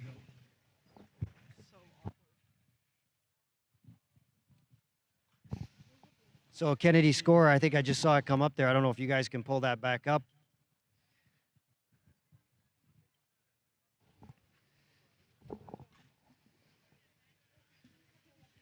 But we keep rolling on. We are now in our top seeded skier in this event, Sasha Denyaskaya. So Sasha coming out yesterday, earning that top spot in the preliminary round, was our top-ranked overall skier. And what that means is she's earned the right to go off last. So she gets to go off. She gets to watch what those other girls do. She gets to assess, okay, she knows Kennedy went down a little early. Brooke went down a little early, or a little late, like missed that last trick, like she said. So Sasha now has that opportunity. She can kind of pick which run she wants to do, Jarrett, and maybe can play it a little safer here. Yeah, she's a solid, well, 3 event in all, but her tricks are really, really good. She is famous. She's got a heel bros.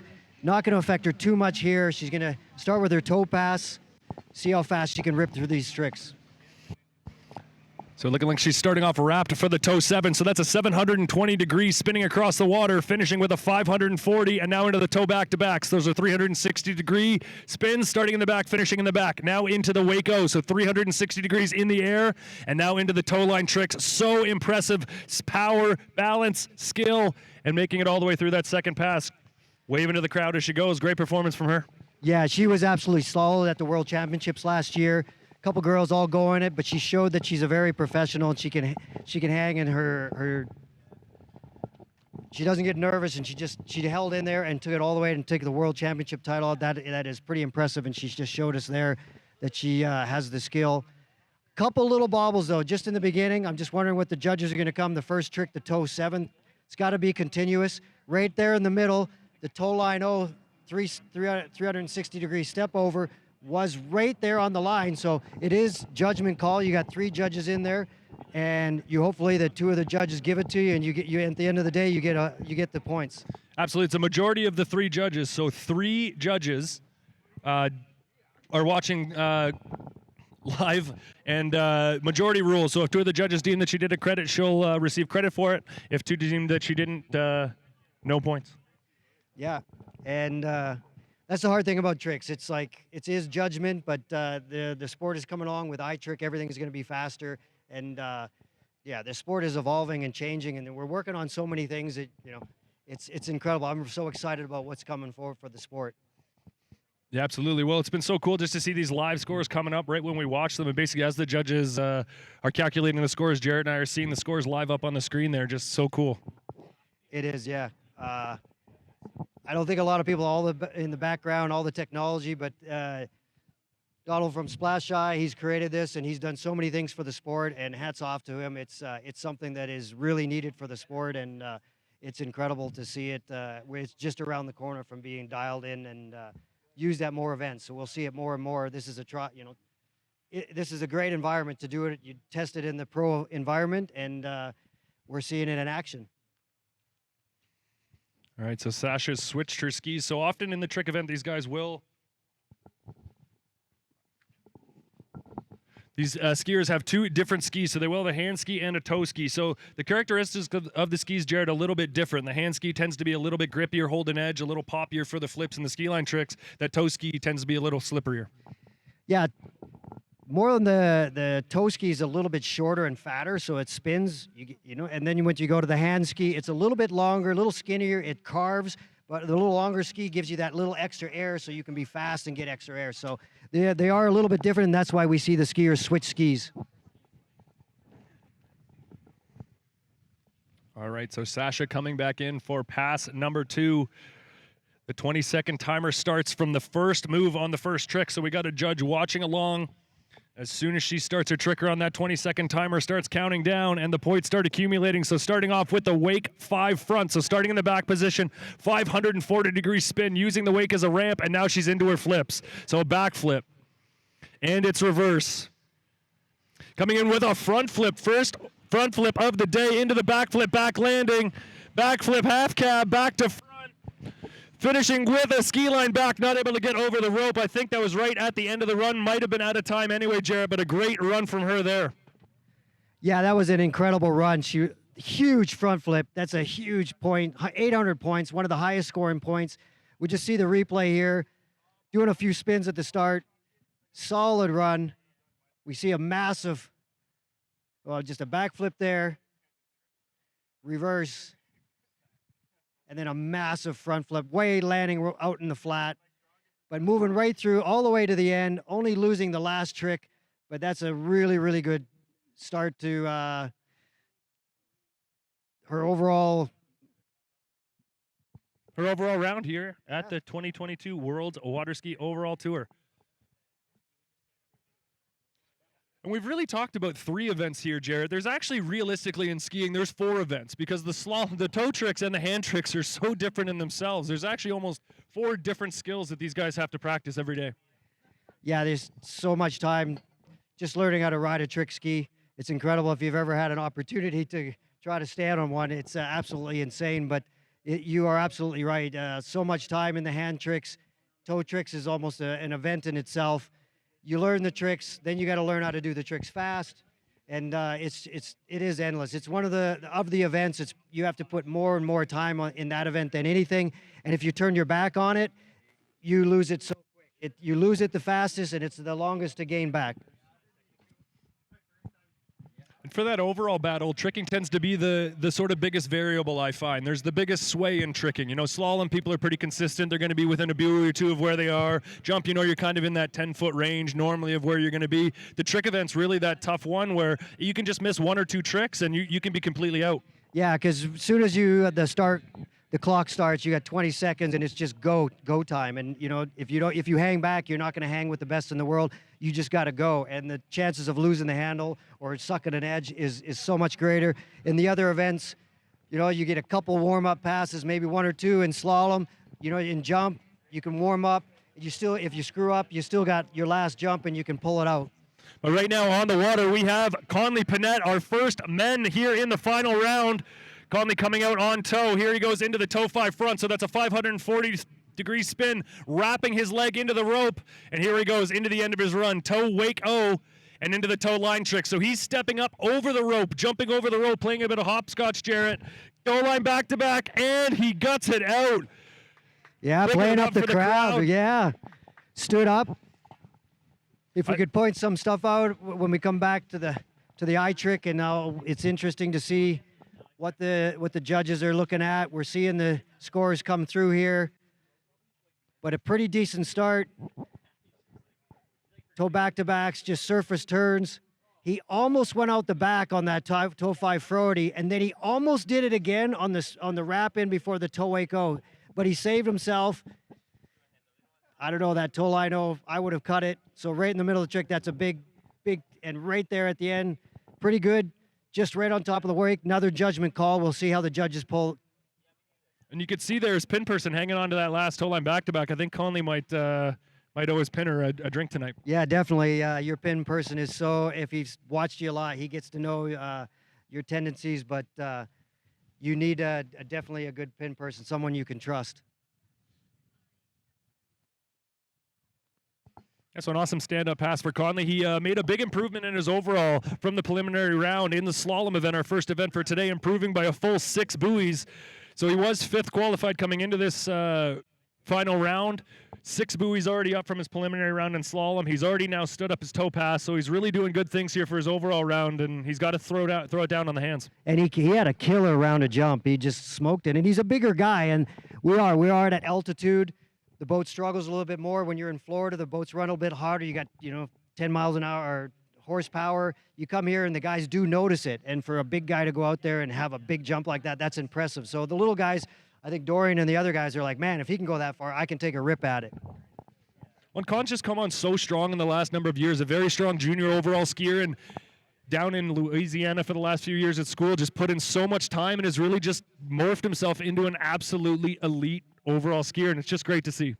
Yeah, he's been in school and not having the opportunity. Some of these older guys, he's kind of a youngster and not traveling around the world. These guys have been doing jump and individual events, and Colin, he is an overall guy, so this is kind of his thing, and just not having the opportunity. He just needs some experience to go around the world, hang with these guys. It's the best environment to be in. You learn from the best, and you're gonna advance in your career so much more if you get out on the road and see the world. Well, it really is amazing how, sort of that rising tide lifts all ships, and that's that elevated competition. It just bumps everybody up, and we've seen it start with Joel and Dorian. Joel and Dorian taking that overall game and just sending it into the stratosphere, completely changing it up, and now we're seeing the likes of kids like Conley, Louis Duplant coming up and following in their footsteps, and they're starting to chase those guys. It's incredible. Yeah, Louis is an absolute beast. He was injured last year, had an ankle injury. He missed the World Championship, so that battle would have been just absolutely incredible with all three of them going at it. But that battle was incredible. It's the talk of our sport, and we're trying to do that every time at this event. All right, so Conley going to start off with a pair of mobs here. So these are back flips with a 360-degree rotation while landing and starting in the back position. So very, very hard stuff coming up from Conley at the beginning. Now he's into his back flip 180s to the back. There's a half cap backflip with a 180 into the ski line trick. So pulling himself up over the rope. He's got one more trick left. Can he stand up the hand run? Conley Panett, 2 stand-up runs. So Jarrett, great stuff from him. As you said, not a lot of experience in events like this. We saw him go out, get right near his personal best in slalom, go down, stand up both rounds and trick. Just awesome stuff. Yeah, that is absolutely incredible. Homeboy Canadian, give it up for Conley Panett.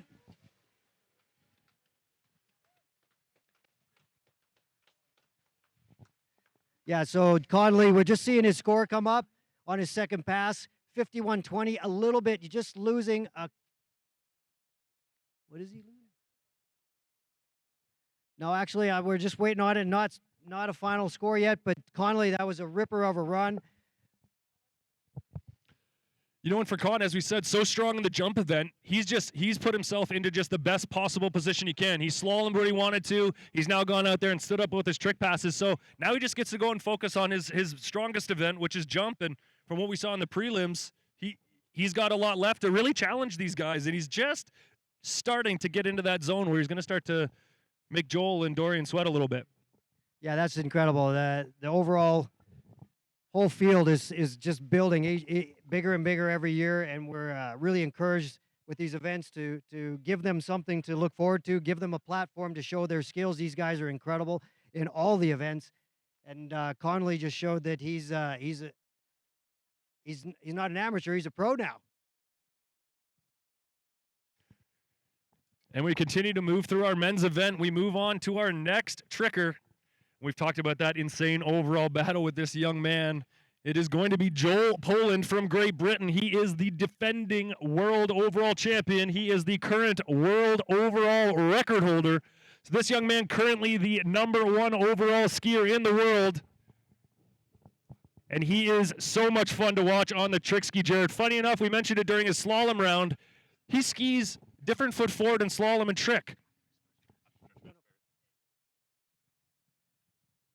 Yeah, actually, yesterday was really odd because Joel doesn't go down very often, but yesterday he fell on the first trick on his toe pass, which is very, very odd. If the field was a little deeper right in the beginning, he might have been in trouble trying to make it to the next round. But his hand run is insane, the best in the business. Let's see his toe pass here.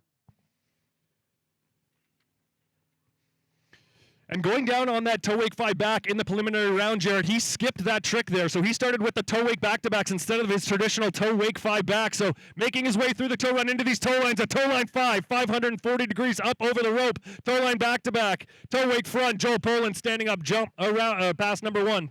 Yeah, he did say earlier that yesterday when he took off that big first trick that he bailed on, he's got a sore shoulder. And he said as soon as he came off the wake that it felt really bad and he bobbled, and that's what made him go down. So he opted not to do that trick. Probably a really good call. And we have actually Conley here, ripped through those runs. That was really good. You had a good, awesome slalom run. How you feeling? Pretty good. Yeah, I feel like I set myself up pretty well coming into jump. So yeah, super happy with those first two events. What you've been going to school, not an opportunity to get a lot of worldwide and get on the tour. This is your debut. Yeah, I just graduated in May, so I'm super happy to start kind of doing more pro tournaments and hopefully even more next year. Yeah, you feeling good about this headwind? Yeah, it looks pretty nice. Keep us up a little bit longer, so yeah, it'll be good. You had a ripper of a jump set yesterday. Are you gonna go for more? Yeah, I didn't. I had a perfect cut and everything. I just need to get a little bit more of the ramp and hopefully a little farther. All right, good luck. Thank you. Great skiing, Con.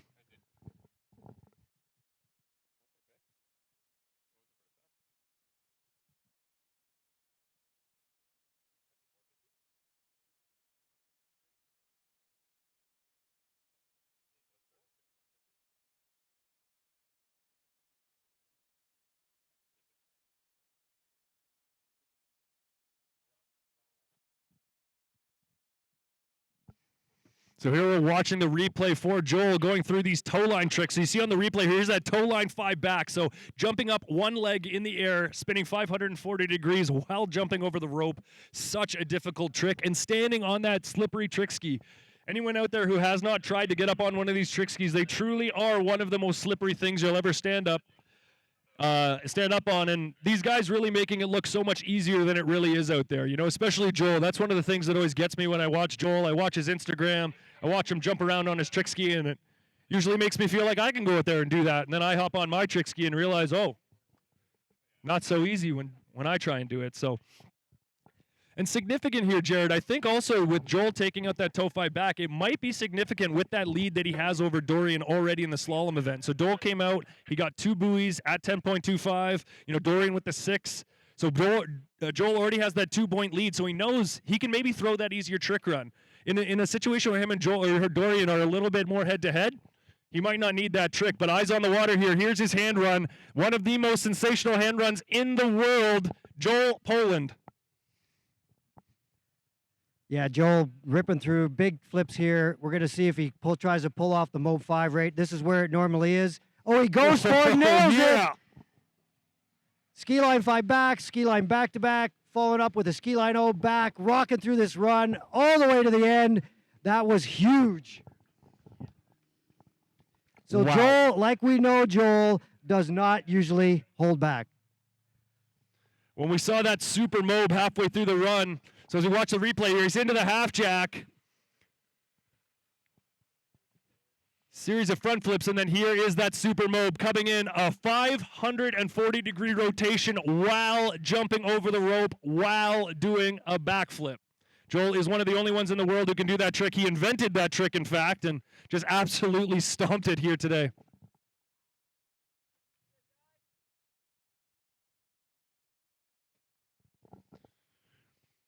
So interesting, Jerry. You saw it at the end of the run there. Joel took a little bit of a hit, and you mentioned that sore shoulder. He was kind of nursing that shoulder coming out of the jump course or coming out of the trick course there. So he's still got one more round left. So we'll see how that plays out in the jump.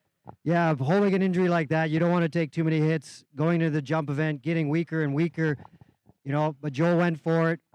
Hopefully it's okay. Maybe we'll get him up here and talk to him and see how it feels. So score coming in. I think it's just preliminary, but 65-60.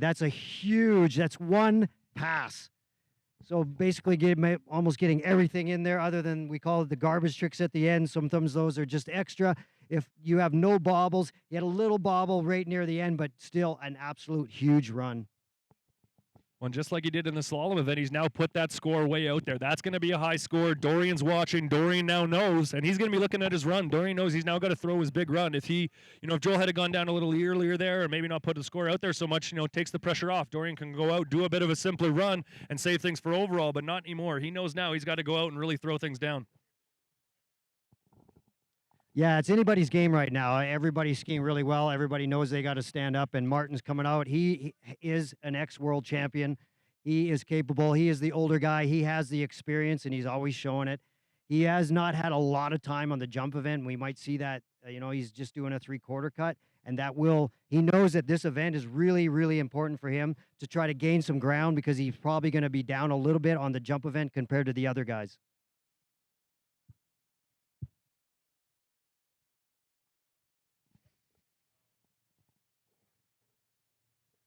And as you said, Jarrett, Martin, just so much experience out there, really a veteran in the overall event and former world champion.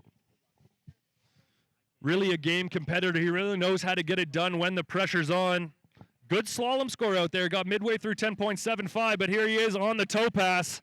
Looks like he's going to be starting with the toe 7. So this is a 720-degree rotation, wrapping himself into the rope, into a toe 5 back, 540-degree rotation. Toe 8 back-to-backs, jumping into the air, 360 degrees spinning, and then here he is into those toe line tricks. So toe 8 go, into the toe line O.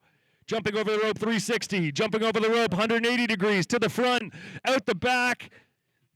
So a little bit of a bobble there, Jared. I think he had to bail on some of those high point ski lines he had at the end of the run, but got 90% of the way through and a good stand-up toe pass for Martin.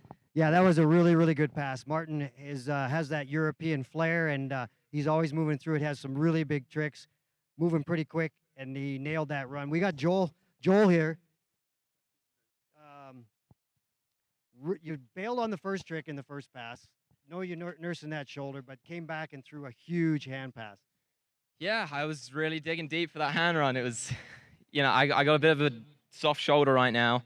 So I was just kind of digging in deep. Each trick was a little bit like, And I actually bailed on my last trick. I was going to do a ski line 5 front. I ended up not going over the rope and just doing a wake 5.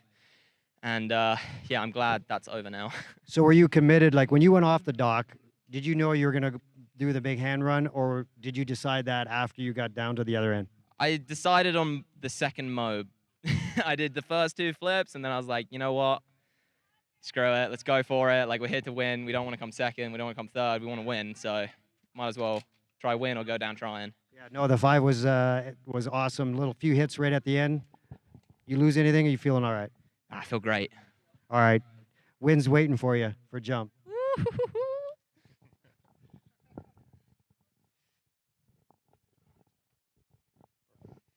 And so interesting to hear, Jarrett, the way that he can he make a split decision, upside down, doing 2 mobs, and then goes, oh, you know what, I'm going to throw a super mob. Yeah, that's Joel. I don't think I ever did that. I did at the end, if something went wrong in my first pass, at the end I committed and said, listen, I'm going to bump it up or I'm going to back off, and that's pretty ideal to just say, I'm just going to throw it. Back in the day, I must say, this is an old man comment, that we used to have to write our runs and actually follow it.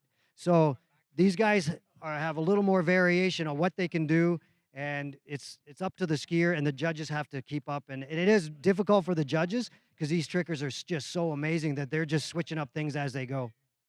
Well, not only that, but they're just moving so quickly from trick to trick, right? Getting in so many tricks in just a 20-second short span. It's unbelievable. It's so hard to keep up with. Yeah, you have to do – every trick's got to be different, but these guys are packing in and – if they go really big tricks, you might see 11 or 12. People that do a little bit, easier tricks, they might get 13, 14. But these guys, to get in over 10 tricks in 20 seconds is insane. And these guys are doing hard trick after hard trick after hard trick. What always amazes me about these guys is not just how quickly they execute each trick, but how little time there is in between. The precision when they land that trick, they're able to go right into the next trick with no hesitation at all. Yeah, it's phenomenal. The equipment and everything gets better and better all the time. Different ropes, different skis. They're so much smarter. They learn from the next generation. That's another old man comment. We tried to teach them that, but these guys are insane. They're just taking the sport to a new level. All right, so Martin coming in for his second pass, the hand pass. So watch out for these flips. They have a maximum of 6 flips that they're able to do. So let's count them out. There's 1. There's 2 for Martin. Mobes. Now he's into the front flip. That's number 3. Back flip to the back landing. That's number 4. It's reverse. Here's his last flip, the half kip. Now he's into the ski line tricks. Up over the rope. Ski line 540. Ski line 540. 1 from the back, 1 from the front. A ski line O. Ski line back to back. Huge points towards the end of that run. Great skiing from Martin Coleman out of the Czech Republic. You know, we really, Jared, we talk about that crazy battle we saw between obviously Joel and Dorian, and they were the favorites. But looking at the score Martin's put up in the slalom and now the trick, looking at the scores that Louis had, this is still a 4-man race. Oh, yeah, this is incredible. In the finals in Lacanau, Dorian was top seed. He went out, fell in the middle of his run. A couple guys went down, and then it was a race between just Louis and Joel. And now we got everybody's in this race, and that's what we like to see. It'll be super interesting to see at the end of the trick event when we calculate all those overall points to actually see how close and where everybody stacks up. And that's what these guys want to see, right? They're going to want to see where they finish by the end of the trick event, because that's really going to motivate them going into the jump event and let them know, you know, how far do I need to push it here in the jump.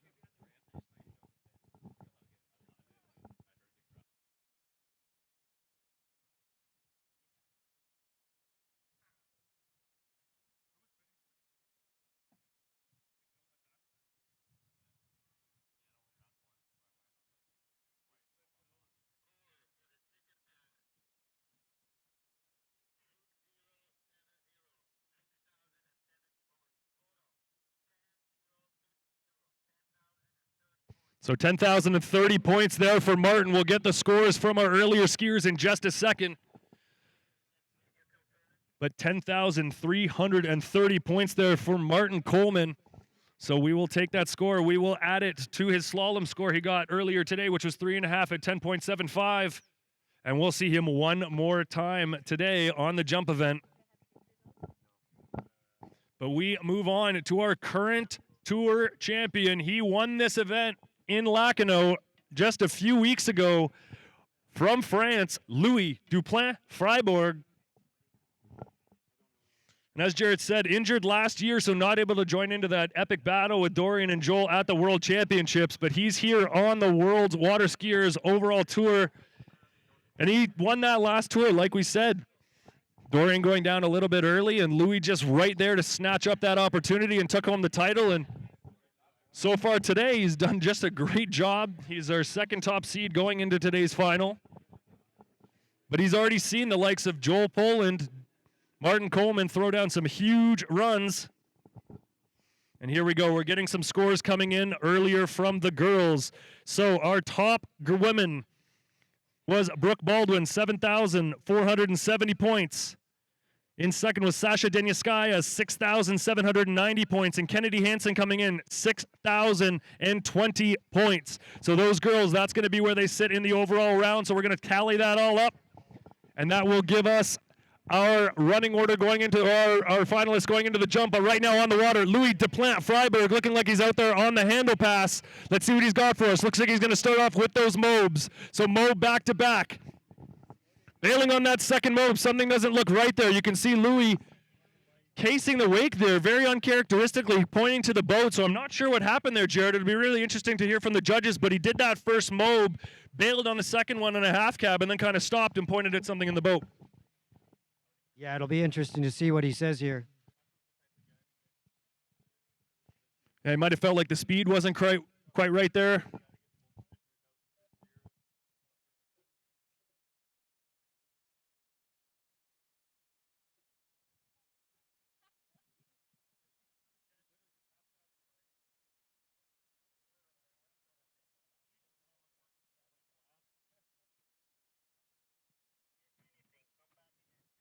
So we're just hearing that the speed was not set correctly.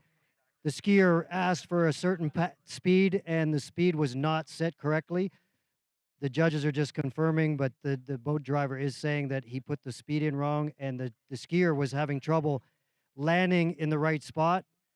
And he did 2 flips in a row, and he knew that the speed must have been off, so he is requesting a re-ride. Well, with the precision required in tricking, these skiers are able to set the boat at whatever speed they want, and they set this boat to 0.1 of a mile an hour. So super, super precise, and even that boat being 0.1 or 0.2 mile an hour different than what the skier requested, it's going to put them on a different spot on the wake. It's going to mess up the rhythm, and Louis there knew right from that second flip, something's not right here. My rhythm's not right, so he elected to stop right away, didn't go through his run, said to the judges something wasn't right, and once we confirmed with the boat driver, slight miscommunication there. These things happen, so we're going to bring Louis down the lake. Let's cheer him on while you guys get a chance. He's got his arms in the air. And we have an excellent turnout here, a wonderful crowd, and I want you guys to understand, you guys are going to start to get into the action here as we move through the end of trick and into the jump event. The louder you get, the better these guys get. You guys are responsible for pumping these skiers up, so make some noise every time they'll go by. Let them hear you, let them hear your support, and that will motivate them to push a little harder. I heard Conley Panette earlier saying he was halfway through his run. He heard the crowd cheer. That pumped him up. He went a little quicker, got a few more tricks in. So we just have Martin on the dock. Well, not on the dock. We're under the tent here. Awesome skiing, pretty good slalom. Usually you're not quite what you can do, but the trick event went really well for you. Yeah, I was really happy with my slalom on tricks yesterday. The water felt a little bit softer, so I wanted to stay a little bit further back on my TOEIC lino. Overdid it a little bit, so just scrambled to get through something, and it's a solid score, so we'll see. For jump, it looks perfect. So we'll talk again after jump, I guess. Yeah, good luck. Just watching Louis come back in here after the speed is set. Nailing all these tricks. Now into his ski lines, to a huge ski line 5 back, ski line 5 front, front flip, inverted ski line O, and a 5, and just sailing through that run and getting all those tricks in. No time wasted there, Stevie.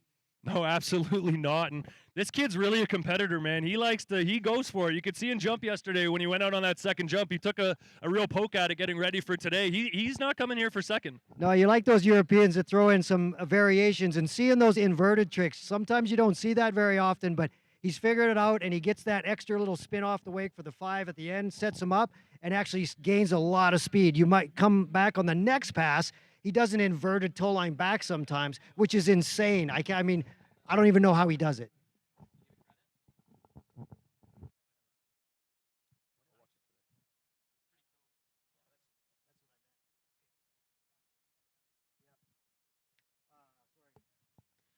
When really creating these runs and sequencing these runs, so difficult for these athletes.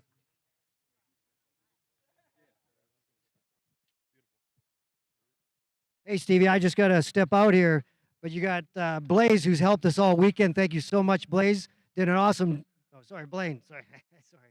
Thinking of you. Okay, thank you so much for letting me be here announcing. Having a good day, pretty good day. Hey, Steve. Beautiful day out here. Absolutely perfect conditions. As we said, we got out here earlier. The tailwind was blowing a little bit. I was a little sad for the jumpers. But as this crowd rolled in, I don't know if it was just all the people coming in, but the wind seems to switch it around. It's now an absolutely perfect headwind. We have some jumpers out here standing behind me just licking their chops, ready to get on the jump ramp. But right now, we are waiting for the second pass for Louis Duplan-Freiburg. Yeah, we'll see what he's got planned for us coming up on the second pass. And we're getting some preliminary scores in from the men. Conley Panette, 7,450 points. Joel Poland, 11,190 points. So we saw that run from Joel. He really sent it out there. 1,190 points from Joel. Following him, Conley Panette, 450 points. So we will be updating those scores as we go along.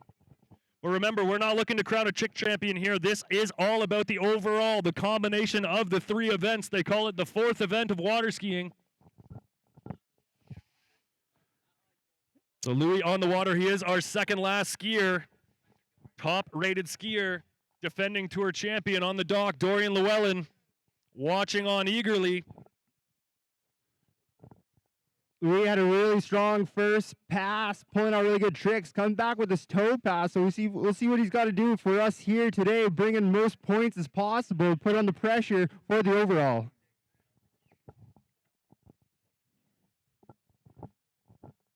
All right, so Louis coming back for his toe pass. We saw that super creative end of his run there, got a ton of points in that hand run, and now he's absolutely flying through the toe run. A little bit of a bobble there halfway through his toe run, so had to take a little bit of a stop after the toe 5 front, but he's turned the jets on now. He's going super fast through the end of this run. He knows with that bobble, he's got to get a giddy up if he wants to get these toe line back-to-backs in time. Finishing off with that toe line 5 back, trying to finish with a toe line front.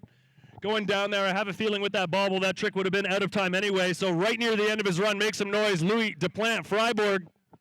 Yeah, our current leader of the two are coming with a nice strong finish there. Kind of went down at the end though.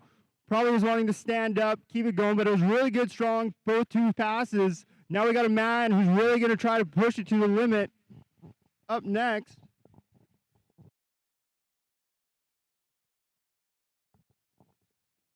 So we are now with our top-seeded skier.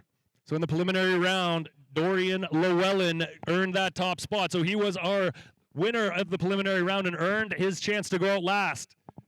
We saw that significant for Sasha Denyaskaya. He gets to sit back. He now knows Joel's score. He knows the rest of the competitors' scores, so he's doing his mind, and he can pick which run he does. Does he do his hard run? Does he do his easy run? I'm not going to pretend like I know which one he's going to pick, but Jarrett going down into the boat there. Father Jarrett Llewellyn, we heard him on the mic earlier on today. Needed to take a break to go pin for his son. An absolute legend. And we've really talked, like Jarrett and I were talking about the overall and how much it's grown, but really a lot of that work that Dorian and Joel have done is really on the backbone of skiers like Jarrett, and Jarrett specifically. Jarrett was just an overall champion through and through, and was the motivating reason. I bet you if you asked any of these athletes growing up, who was your favorite skier, 90% of them are going to say Jarrett, because he was the pinnacle of what it meant to be an overall skier, and now influencing the sport, even now that he's no longer skiing, coaching with Dorian and setting up that battle, and he's just done so much to change overall water skiing, not only in Canada, but through the world. Really can't thank Jarrett and his contributions enough.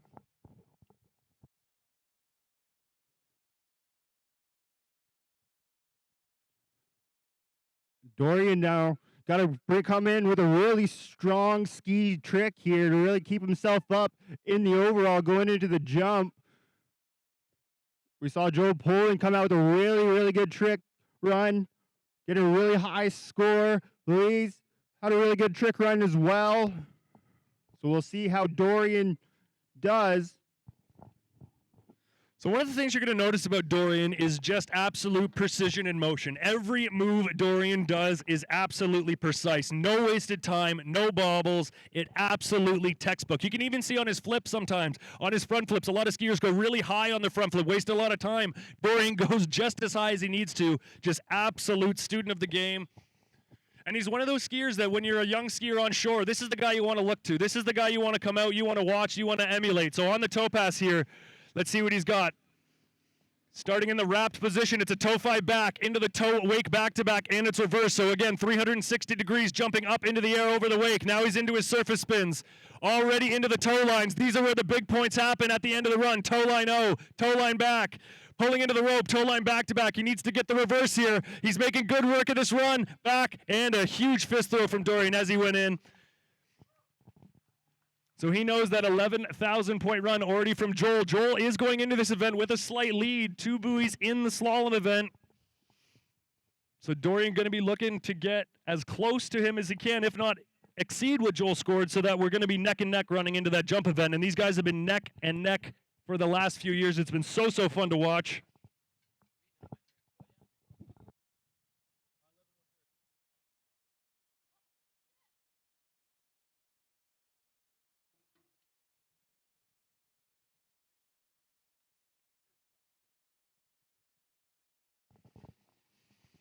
Looking down to the score on his first pass there, looks like 4,570 points on pass number 1, so really getting a ton of points there on pass number 1. As Jarrett was mentioning earlier, the toe pass tending to be the lesser of the 2-point runs. There tends to be a little bit more points as we move into the handle run. We get a good shot there of Dorian changing skis. Jarrett talked a little bit about the difference between the hand and toe ski. Toe ski being a little shorter, a little wider, easier to spin. Hand ski being a little narrower, a little easier, a little longer, sorry. helps those skiers pop into the air, get that little bit more height on their flip. So really good shot there of Dorian as he changes his skis.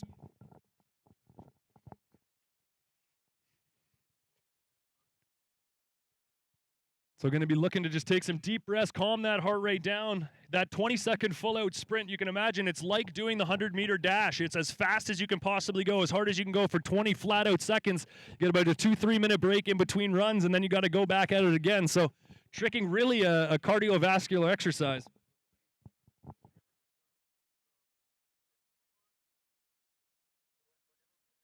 Yeah, tricking really pushes them to their limit, doing as many tricks as they can. If I was to do this, I'd be out of breath by the end of the ski. So correction on that, 4,770 points on run number 1. 4,770 points on run number 1. Yeah, on the second pass, he's going to try to be looking to break that 11,000 mark, get as close to Joe Poland as possible. We know that he is capable of it.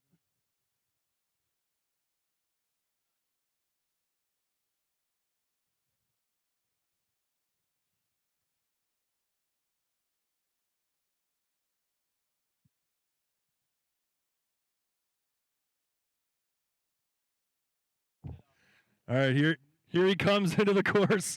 Dorian Llewellyn for pass number 2, already 4,770 points on the board. Here he is for pass number 2. Watch the precision of this hand run. Just absolutely poetry in motion. No wasted movement as he moves from trick to trick. Into that front flip, look at that, right into the next one. Back flip to the back landing, and it's reverse.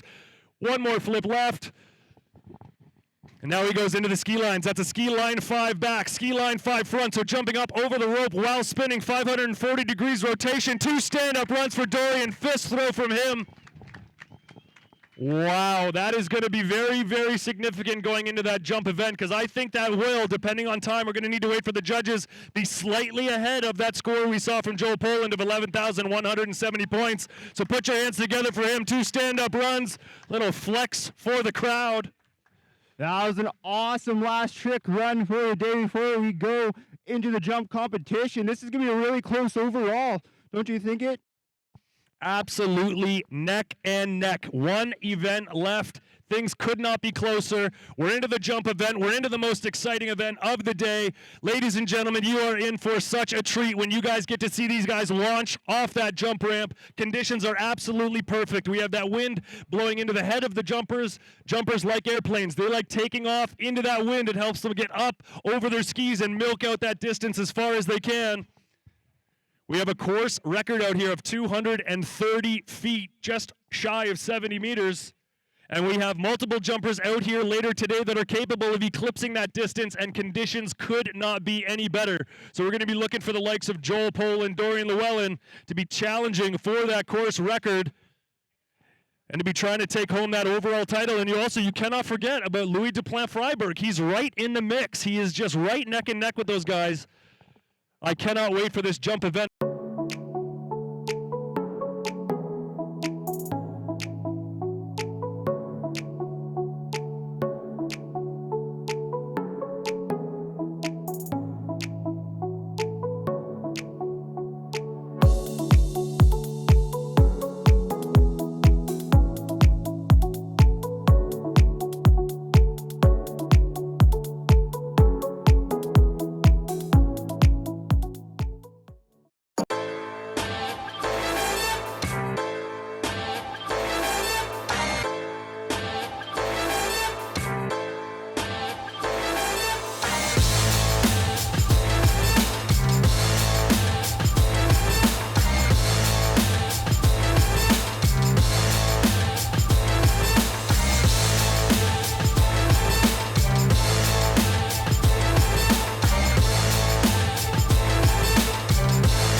The 2022 Calgary Cup is presented by Tourism Calgary. Be part of the energy. Shoe swap, ski and board. It's always summer.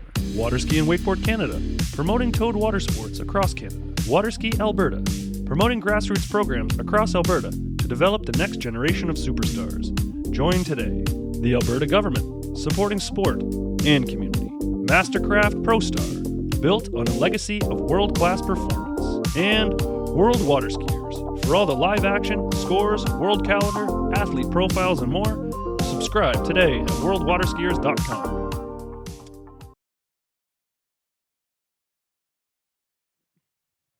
Absolutely. 2 events in, 1 left to go. The girls are so close already. Let's see what Kennedy Hansen's got in store. So she's out wide of the towboat, slingshotting herself in. Wait till you see what happens next. Boom, up off the top.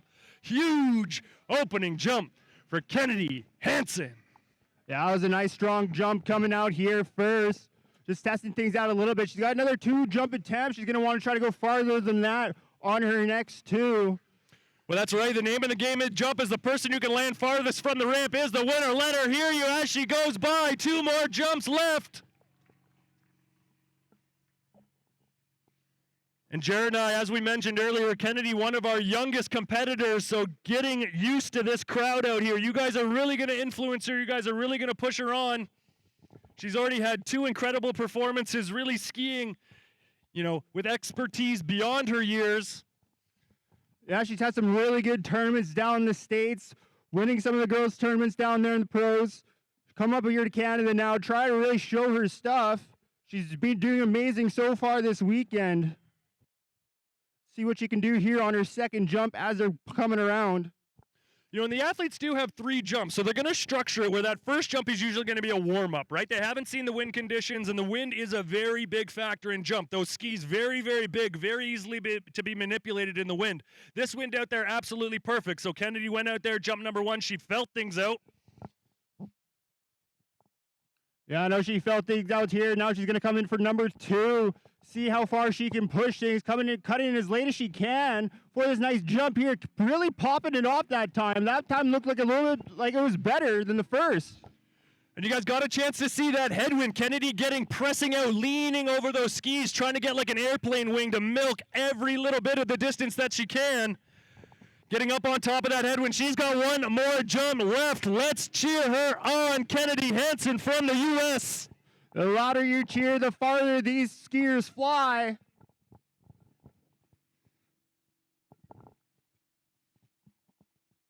anyone on this radio?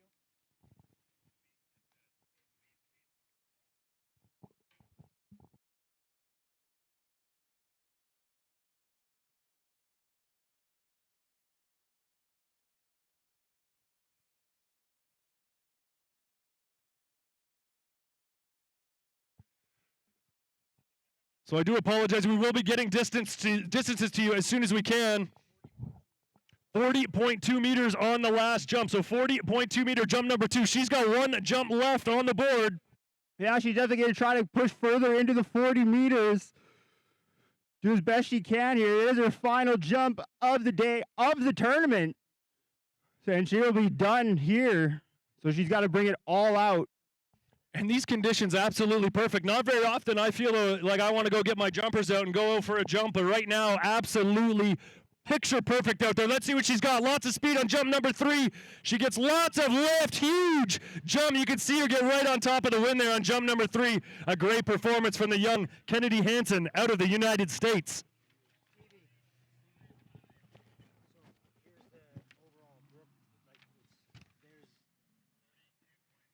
The totals.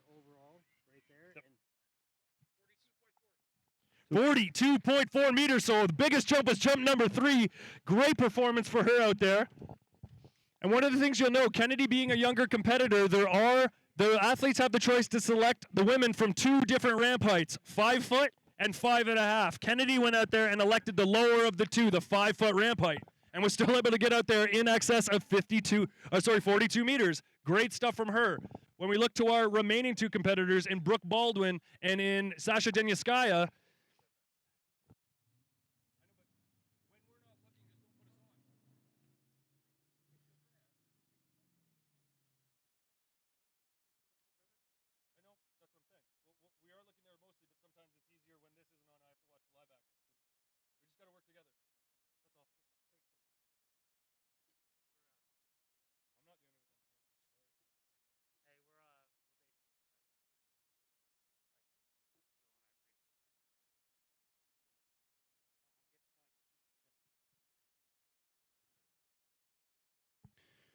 So I just got word from our judges. Our judges have given us the leaderboards going into this jump event. So right now, leading in the women's event, we have Brooke Baldwin.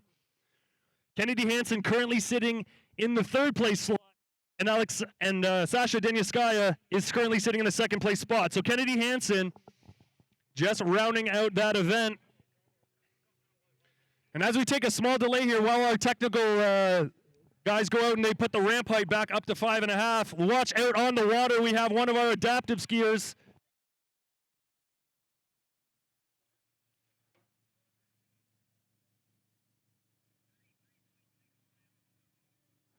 Here comes Brayson Schroeder. He's 26 years old. This is his first year competing in water skiing and the adaptive skiing. He used to be a snow skier before this, and he's training to compete at nationals next year and also Worlds 2023. So let's give it up for our adaptive skier, Brayson Schroeder, showing off here today and having lots of fun. I saw him walking around yesterday. He got to go out and do some perform for us yesterday as well, and just really one of those guys who just has an absolute blast out on the water. You can see him grinning ear to ear all the time and showing some serious skill out there on that sit ski. He is one of our adaptive athletes, so the adaptive sit down on that sit ski, and one of the challenges when you do that, when you're standing up high, you have all that leverage to turn that ski over, get it on its edge. When you're sitting so low to the water, it is so much more challenging to get that ski on edge and to roll it over, but Bryson having absolutely no issues doing it out there. Just an absolute awesome display on the sit ski.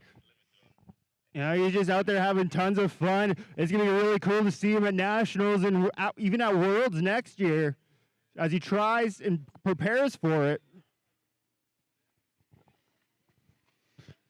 You can just see that awesome shot there on the webcast of him coming through the wakes. And one of the things when you're sitting down on the sit ski is you don't have your knees to absorb. So these guys get that bounce going through the wakes and they're able to control and stabilize. Just absolutely awesome skiing from him. Love the fact that Bryson got to show out, ski for the crowd out here. Beautiful Predator Bay conditions, absolutely perfect. Crowd, absolutely sensational. You guys did such a good job with Kennedy Hansen. Just want to thank you guys and all the crowd. You guys can give yourself a round of applause right now. Yeah, that was absolutely awesome to see him. And we hope to see him again at Nationals next year and at Worlds and see how he does. It's going to be great. So our officials have jacked that ramp up from the 5 to the 5.5 foot ramp height. Brooke Baldwin getting her skis on at the dock. She will have 3 attempts at the ramp. When we look at the overall battle, she's currently in the lead, but she's going to want to maintain that lead. Put out a nice big jump and force Sasha Denyaskaya to chase her. Already doing exactly what she needed to do in the first 2 events, coming in with a massive score of 1,985 overall points. Ladies and gentlemen, that is out of a possible 2,000. So when an athlete wins the event, when an athlete places first in an individual event, they're awarded 1,000 points. The subsequent athletes, then their score is compared as a percentage of that score. So when we look to our remaining athletes, Sasha Denyaskaya right now, 1,850 points. So, 150 points, 140 points shy of Brooke Baldwin going into this jump event. Yeah, I know she's going to really come out here, try to push it hard, try to get ahead in that overall. She's got 3 jumps to come out on top. See if she can do it. Well, with this overall competition and with how close it is, you really need to absolutely crush all 3 events. You can't afford to go out there and blow one of the events. You need to be strong. Brooke's already done what she needed to do in 2, but that doesn't mean the tournament's over. That doesn't mean she's got it in the bag. She's still got jump to go. She's got Sasha Denyaskaya on the dock, one of the absolute best jumpers in the world. So Brooke knows this is no walk in the park. The conditions are great. She knows she can do it. It's just all about getting it done on the day. Yeah, she's coming in here with a good mindset. She knows what she needs to do. She saw Kennedy Hansen jump. She's going to try to bring her opponents to chase her in the end.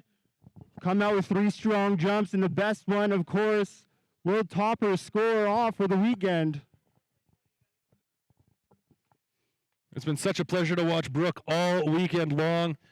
Crushing it on the slalom, crushing it on the trick, and now out here on the jump skis. So, as we said, we jacked that ramp from 5 foot to 5.5.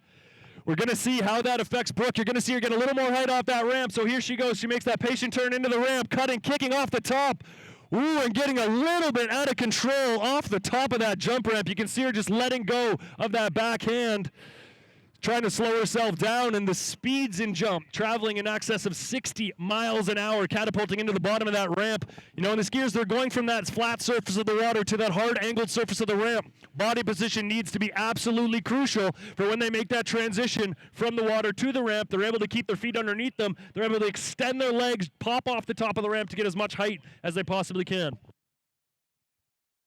40.6 meters, so we saw a ton of speed from her there, but we saw coming off the ramp, her skis getting a little bit out of control. She had to let go of that handle, and even though the ramp was higher, you can see Kennedy Hansen still able to get a bit more of a distance because she was able to get all that pop off the top of the ramp. So the formula we like to work with in the jump event, speed plus flight plus height equals a long, long way down the lake. So we saw Brooke had the speed. She didn't quite get the height or the flight on that one.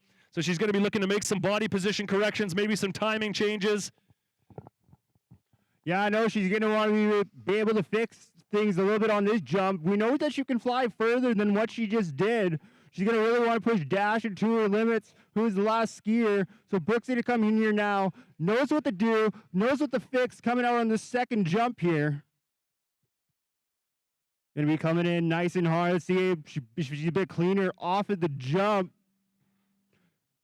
Bit of a bigger pop that time. That was really good job. See if she pulls it through. She does. That will count.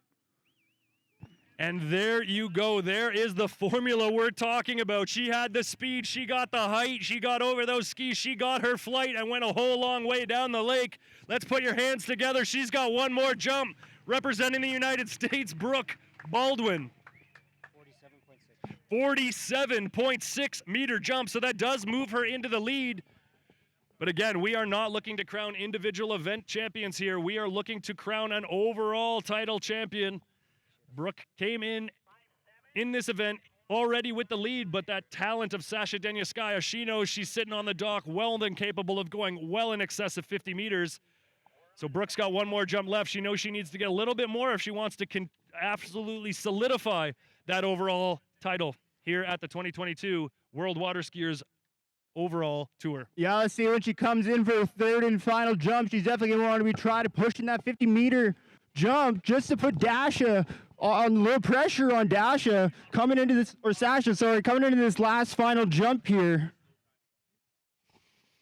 So one of the things with the boats is the boat is timed through the course, so the speed is absolutely precise. There's a GPS system that records the time the boat takes to go through the course, so the judges can verify that the speed was accurate. On that jump there, Sasha actually had a time that was slightly too slow, which means she has the option, if she would like, she can take an optional re-ride and take another jump on that because she was disadvantaged by the boat going a little bit too slow.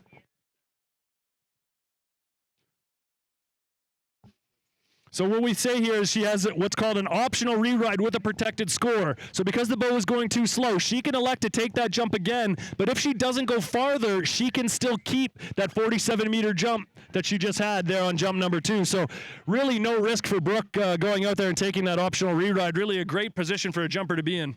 Yeah, I know she's probably feeling great out there. 47.6 jump, even with the disadvantage in the boat being a little bit slower. That was absolutely amazing from her. Be able to take that, keep it nice and strong over the top, get a nice pop, and fly far. So Brooke has elected to keep that score. So as we said, it was an optional re-ride, but it was up to Brooke. She's still got one jump left. She was happy with that 47.6, so she's elected to not take the re-ride, even though the time was a little slow. So this will be her third of 3 jumps. So it is the longest of the 3 that count, so we're already at 47.6 meters. Let's see what Brooke's got on jump number 3. A huge second jump, but she's going to need to get into that 50-meter mark. Let's see if she can do it here on jump 3. Up over her skis. Great, excellent jumping from the likes of Brooke Baldwin.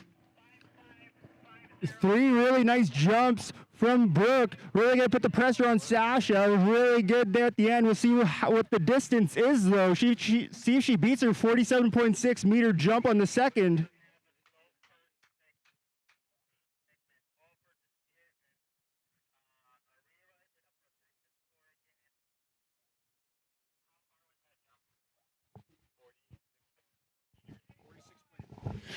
So 46.4 meters on jump number 3, but she does have an optional reride again for same situation where the boat speed was a little bit slow. So Brooke has been offered that other optional reride again with a protected score.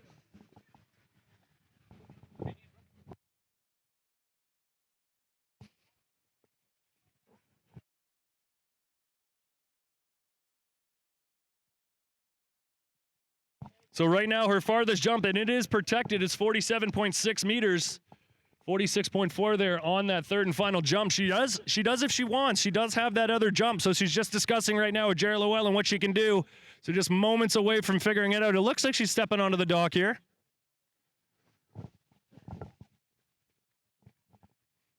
And it looks like she has elected to take that optional reride, so we will get a chance, lucky us, to see Brooke Baldwin back on the water for another attempt.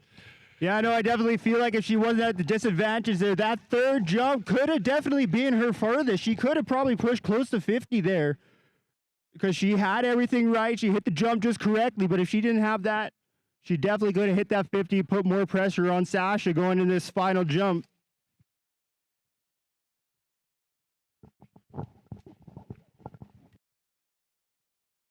You know, it takes a lot on these athletes here. Do 3 events all day, and then if you get a reride option, do even more of them. It really takes all day. You got to be super strong. You got to have that agility, just the ability to push through everything. It's amazing what they can do. All right, so Brooke just getting those skis back on for her third and final jump. Already a very impressive score on the board. But she's not looking to win that jump title. That's not why we're here. Our main goal here is to crown an overall champion, the 4th event here in water skiing. Brooke is our current leader going into this event with 1 skier left on the dock. You can see just looking to Dorian Llewellyn on shore, giving her a few tips before she goes out, just making a few micro adjustments out there. And really great to see the camaraderie between these skiers. You could see early on in the trick event, these guys are pinning for each other. They're giving each other advice on and off the water, and they're fierce competitors, don't get me wrong, but out here really helping each other, encouraging each other, and just really embracing that family atmosphere of the sport in water skiing. All right, so let's make some noise. She's got 1 jump left, Brooke Baldwin. Yeah, here she goes out. Let's see if she can beat her second jump score of 47 meters on this third and final jump.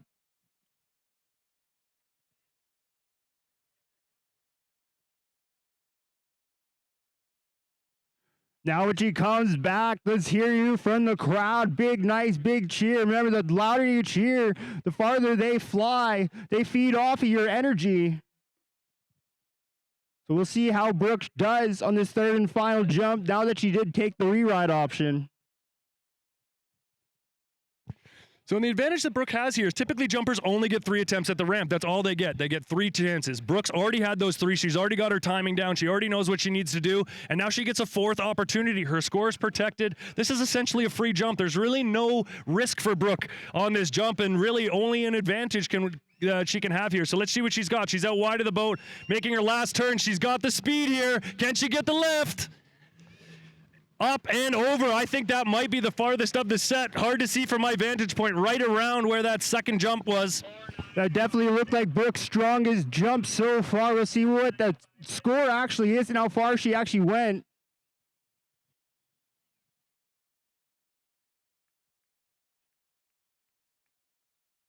.7 meters there on jump, what will now be jump number 3. So 47.6 will be her farthest of the set.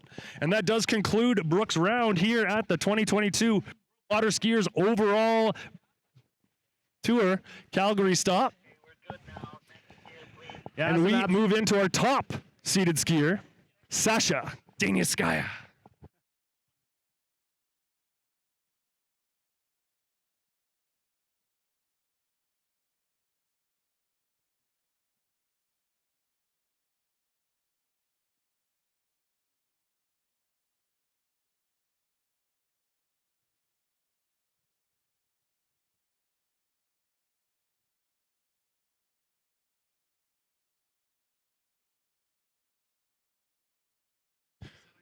All right, so we move into our top-seeded skier. So Sasha in the preliminary round was our leader going into this event. Right now sitting slightly behind Brooke Baldwin in that overall challenge, but she knows she's so talented on these jump skis and battling a little bit lately with a heel bruise. And as you can imagine, guys, you see how high these jumpers go, and it's not like a dirt bike. When you see motorbikes flying through the air, they're landing on a downslope. They're landing on a downhill, which lessens that impact. These guys are landing completely flat. Unbelievable. So Sasha just milking that little bit of a heel bruise here. But let's get some noise going. Let's get Sasha pumped up. She wants to hear you. This is our last woman jumper, so let's hear it for her. She's going to really try to push against Brooklyn's jump to take this overall.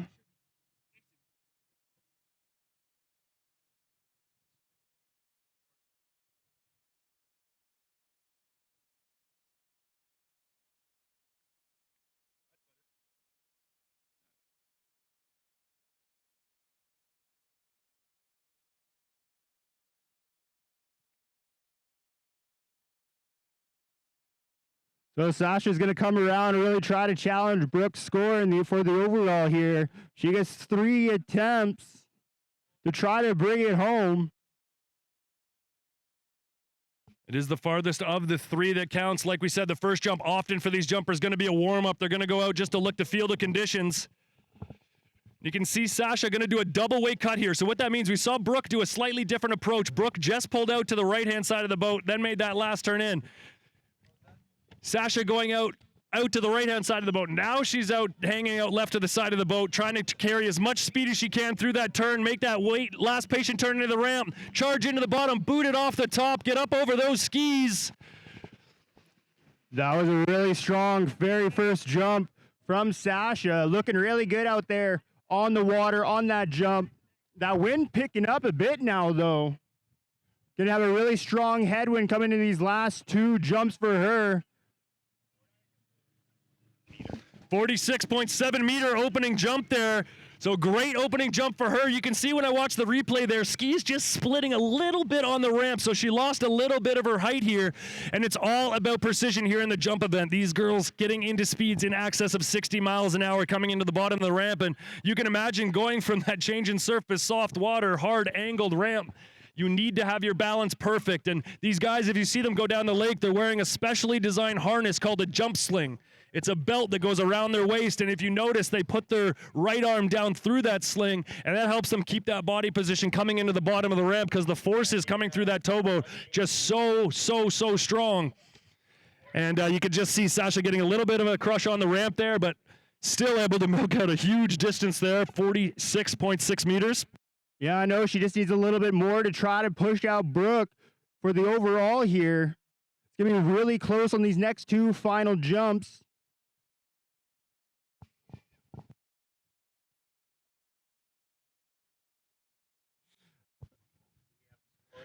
All right, so she's nice and wide here of that towboat. Here she comes in. Going to take a pass on her second jump. So she does one more attempt to do.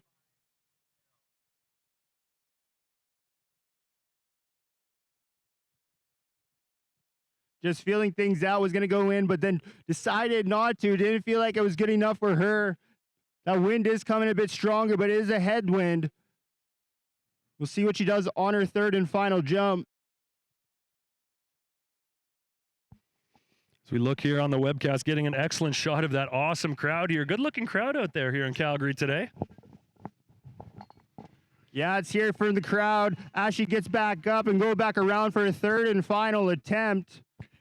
And let's just explain to you guys what just happened there. So Brooke elected to pass on that jump, and what that means is she let go of the rope and she skied around the jump. So she'll get scored, or sorry, Sasha, she'll get scored for 0 on that jump, but she's got one more. She's already got a big jump left on the board, and typically when you see an athlete passing, it's going to be because something wasn't quite right. Body position not quite right.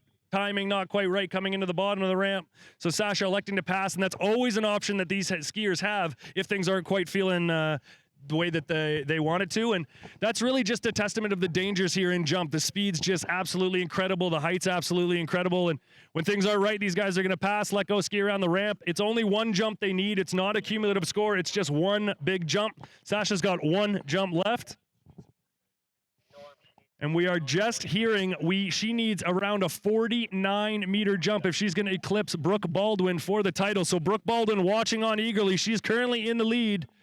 One more jump, Sasha Deniskaya. Can she get up and over that 49-meter mark? Let's see what she can do. Lots of speed here. Up over top, hard to tell. That's a big jump. Really strong jump to her third and final. Let's give it up for Sasha. That's going to be very, very close. I think that's going to be further than jump number one. I don't know if it's going to be 49 meters, but we're going to wait and see from the judges. Great things from her.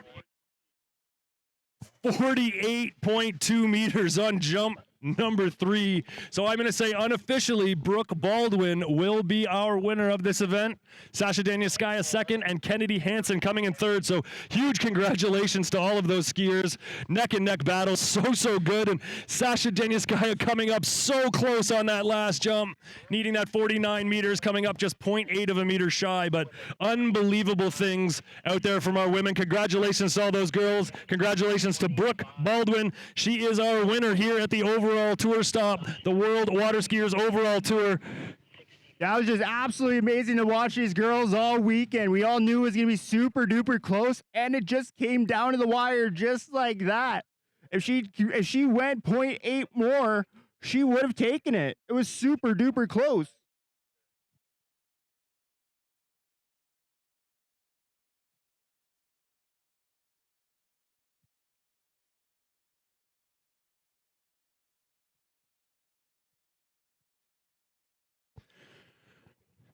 So out of a possible 3,000 overall points, Brooke Baldwin, our champion, finished with a score of 2,968 overall points. So just sensational skiing from her, almost getting all of the 3,000 points that are eligible to her.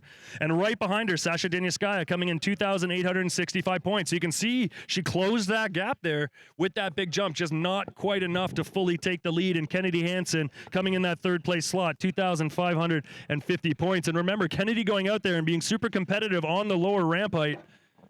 Absolutely awesome to see, and I think we're going to see a little bit of trick ski demonstration out on the lake. Yeah, here comes Brayson Schroeder once again, our adaptive skier here at Predator Bay, showing off. Let's hear some cheers and claps for him as he goes by doing his trick skiing on that adaptive ski. He's an absolutely amazing athlete being able to do this. That upper body strength is absolutely insane. But down he goes. Let's get a wave. Just out here having fun. Let's give him some cheers.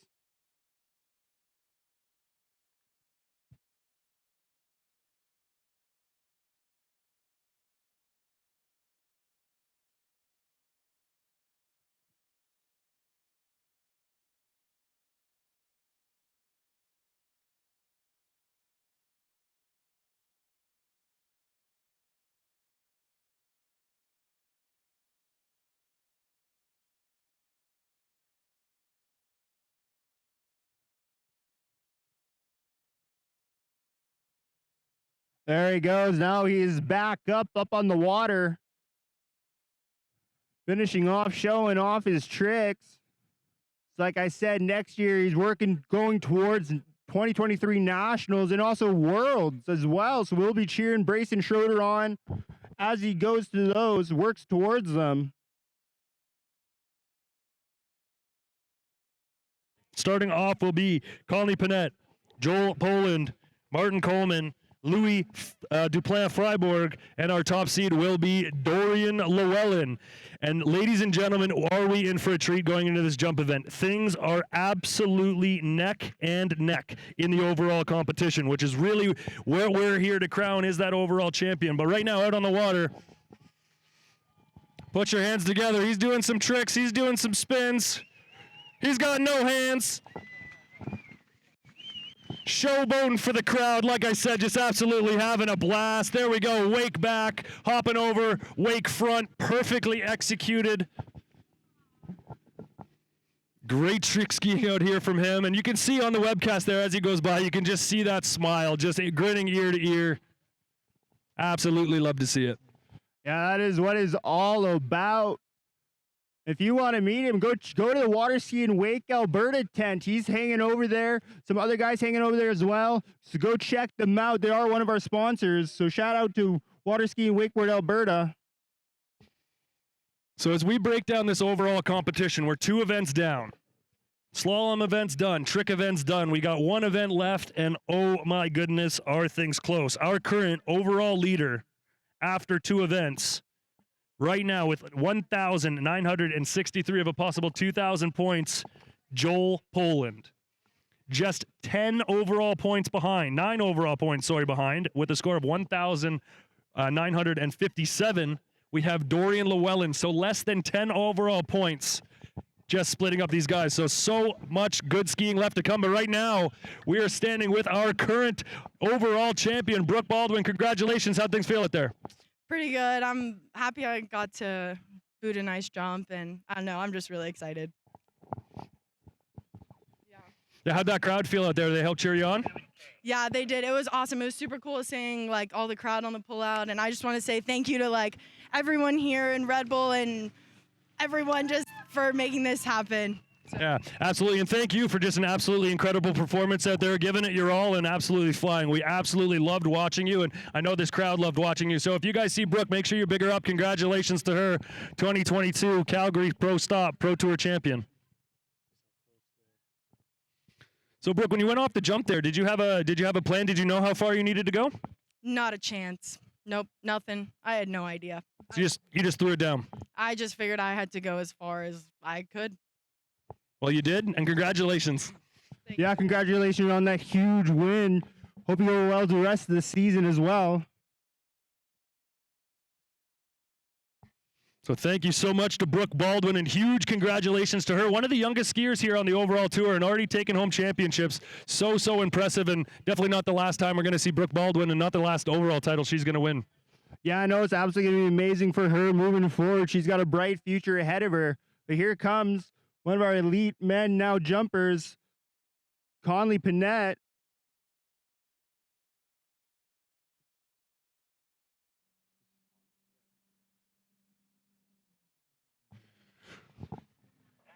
So we now have moved into the men's jump event. My apologies. That on the water right now is Conley Panette.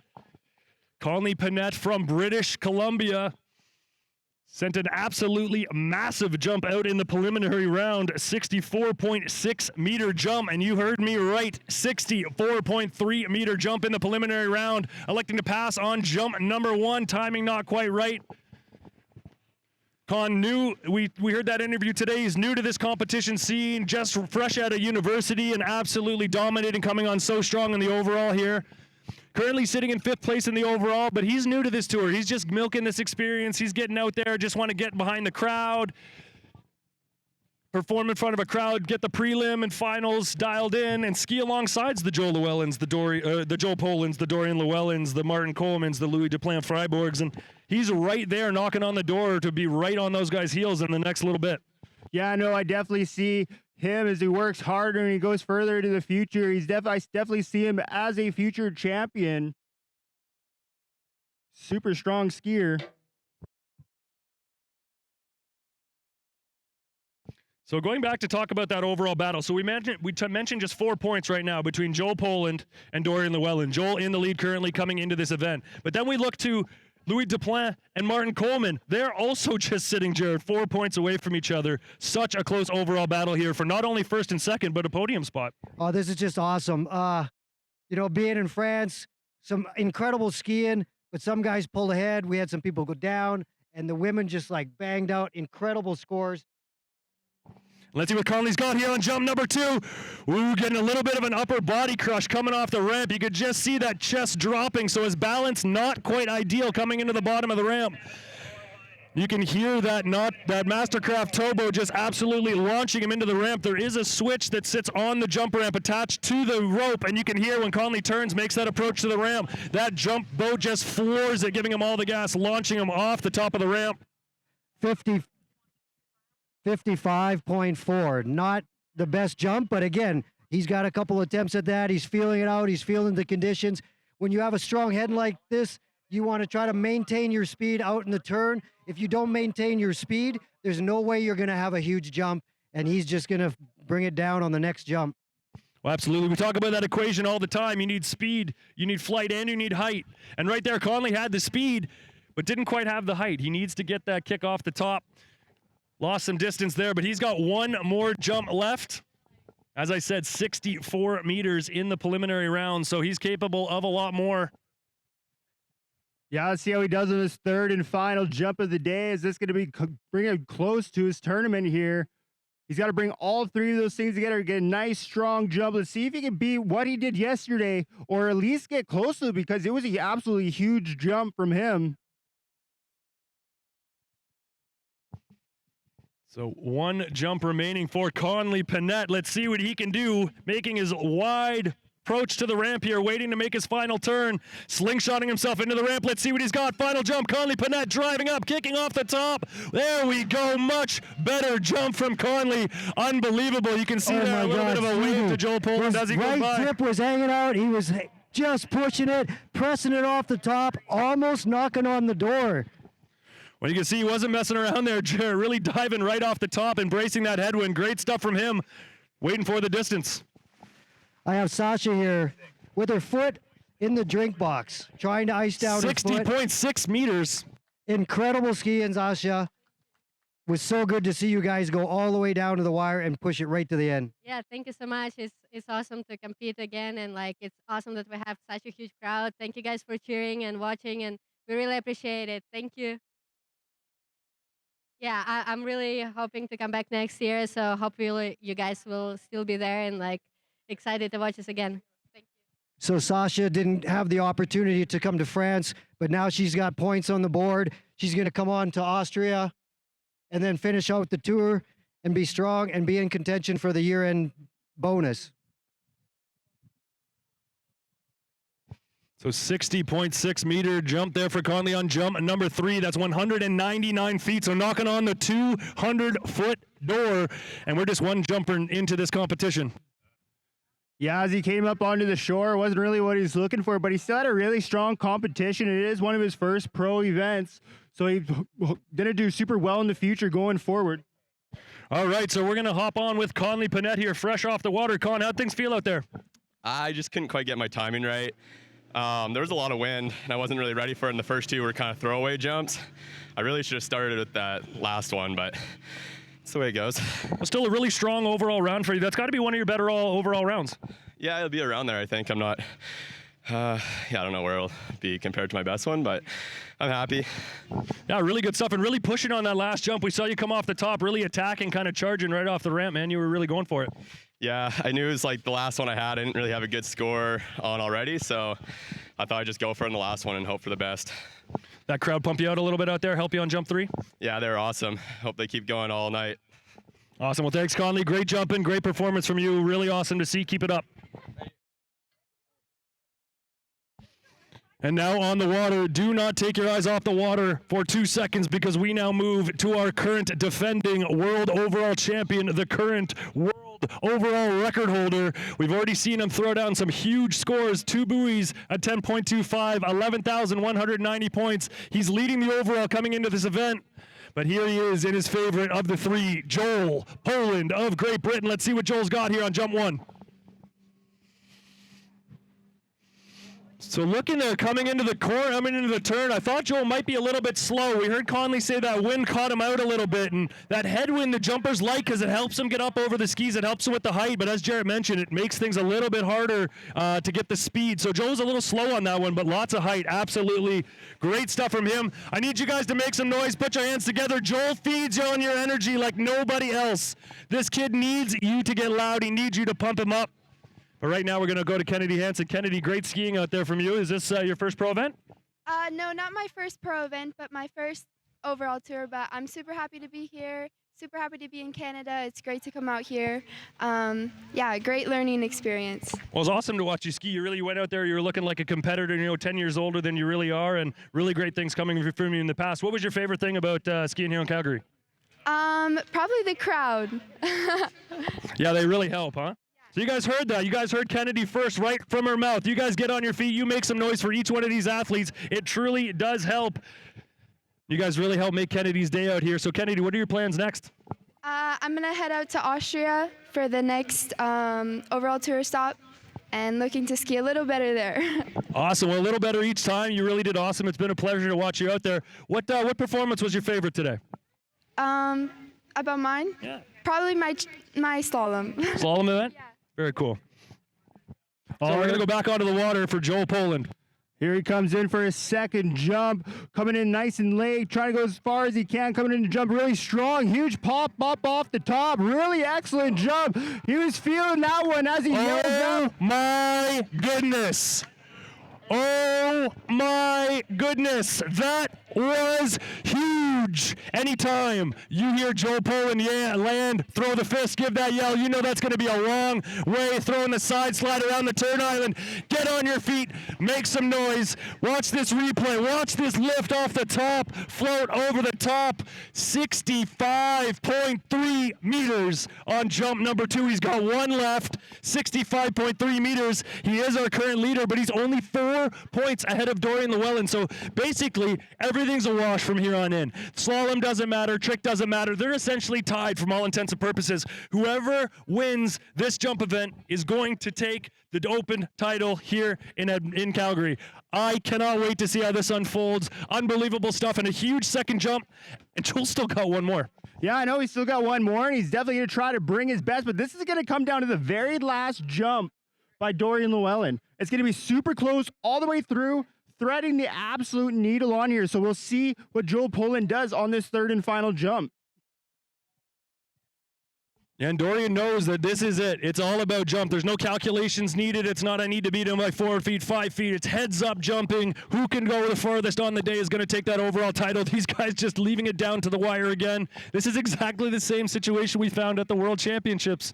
And I just can't wait to see the next 10 years if these guys battle it out. Yeah, I know. It's going to be absolutely amazing as he comes around for his third and final jump. A good, really nice cut. Big pop off the top. He's really feeling that one too. Absolutely amazing performance from Joel Poland. Let's get a nice round of applause for the weekend.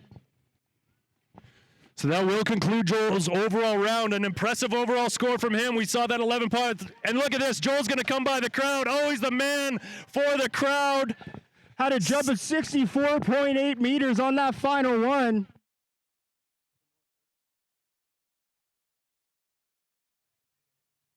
So 65.3 meter jump for for Joel Poland. That's going to really put the pressure on Dorian Llewellyn. He now knows what he needs to do. But now we move on to a different overall battle. This is the overall battle for that third place spot.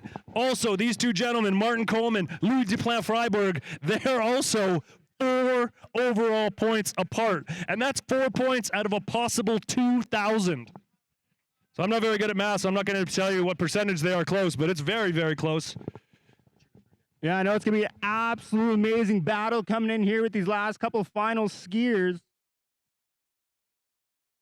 They're going to really be pushing to their limits of what they can do out here on the jump.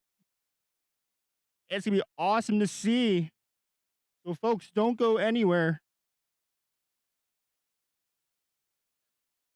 So coming up next, representing the Czech Republic, will be Martin Coleman.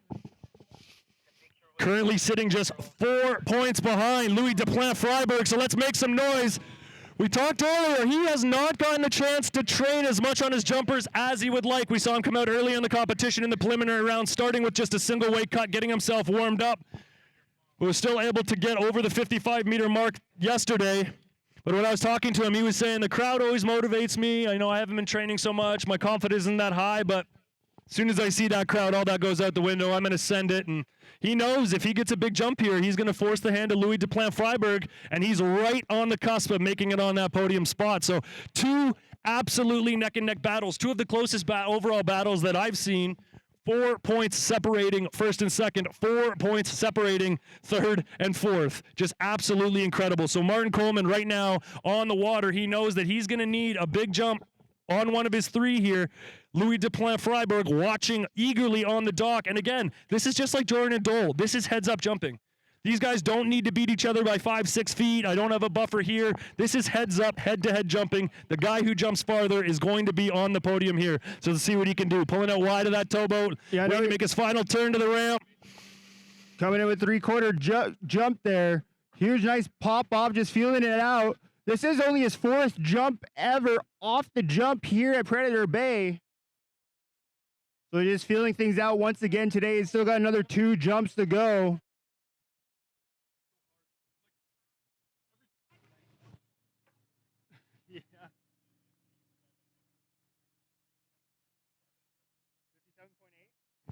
Nice big jump from him, 57.8 meters. He's definitely going to want to go further, though, to try to put the pressure on Louis.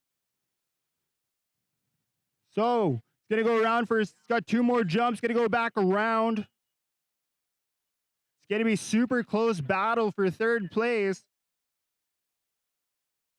He's in 4th position currently overall, but he can edge out Louise. As we said, he's currently in 4th, but only by 4 overall points. Like, for all intents and purposes, guys, he's tied for 3rd right now. You know, he just doesn't have the width, but he got sucked in a little bit, lost his lift on the top of the ramp. He's going to adjust that. Martin's still in this game, but Joel is definitely out in front, and you need a big jump to pull this off today. Well, conditions looking absolutely perfect for it. We can see Dorian Llewellyn walking around, getting himself all warmed up. Such incredible stuff out here, and Martin putting out a huge big jump there. That was a lot further than he went in the preliminary round, adding 3 meters already. That was just jump number 1. You could tell from the way he turned there, that was a warm-up jump. So he's going to be looking to carry a little bit more speed here. Oh, he's definitely more into the course here on jump number 2. If he can get his lift. So there you go. He's a little bit later, but changed his timing there. And when something's not quite right in the jump event, it always makes sense to let go and ski around the ramp. Yeah, I know you definitely don't want to put yourself at risk if you feel anything off, so you got to take that pass, which is nice. He's still got one more chance to hit the jump, 3rd jump to go for it. See, he comes in here, it's timing a little bit off. He's just not feeling it. You know, it's hard to tell. From looking at the replay there, it looked like Martin was a little bit early, but right now, coming off the water with that absolutely incredible performance, I've got the young man, Joel Poland. Joel, how to feel out there? Pretty unreal, man. Like, the wind's really nice. It's a really good wind, so you can, like, really press into the tips of your skis when you're up there. It's pretty strong. I'd say, like, if I could have changed anything that set, I would have just gone later. Like, I felt really good on my skis. My cut was nice. I was just, like, a touch early, so I had to, like, really wait to, like, step on the gas. But I'm pretty pumped with that, honestly. Well, really awesome stuff, and you really put a big jump out there to make Dorian chase you there. Did you know how close you guys were before you went out? Yeah, I could hear you talking. Thanks for that. Telling me every 2 minutes, putting the pressure on. But that's my job. I like the pressure, and the door's definitely still open. I mean, Dorian's like a 230 jumper as well, so let's see what happens. Yeah, time will tell whether that's going to be enough. You did all you can do, and it's been a pleasure watching you out here all weekend long, just doing your thing and having fun like you always do. Thanks, Stevie. Thanks for being here and talking your way through it as well. Always a pleasure to announce for you, buddy. So sit tight. We're going to see in a little bit whether that was enough, whether Joel Poland will be taking home the title. Joel, does this remind you of the battle at the Worlds? Does this feel a little familiar, waiting for Dorian to jump? Yep, feels exactly like that. It's horrible. All right, here comes Martin Coleman now on his 3rd and final jump. Feeling way better. A little bit back on the landing, but he does pull through with it. So we'll see what the distance is on that one. Yeah, looking at that, he had a little bit more speed there, so I do think that'll be the furthest of the set. I think he's left the door open a little bit. We mentioned Martin not having quite the experience coming into this event, didn't quite have the practice time on the jump skis, but still super impressive jumping, 55 meters. So jump number 1 will be his farthest of the set, 57.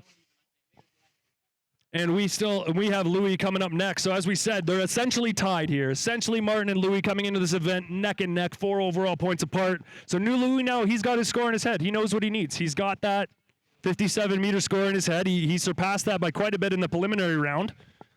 Conditions absolutely perfect. So Louis set up very, very nicely to secure himself a spot on the podium. Yeah, I know he's got a really nice strong wind now, so he's going to be feeling good coming into this. He knows what he needs to hit.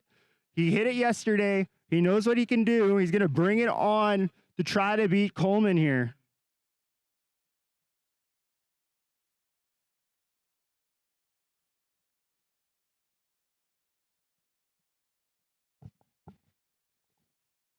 All right, so we can see Louis getting his skis on the dock, getting his settings dialed in with the boat driver.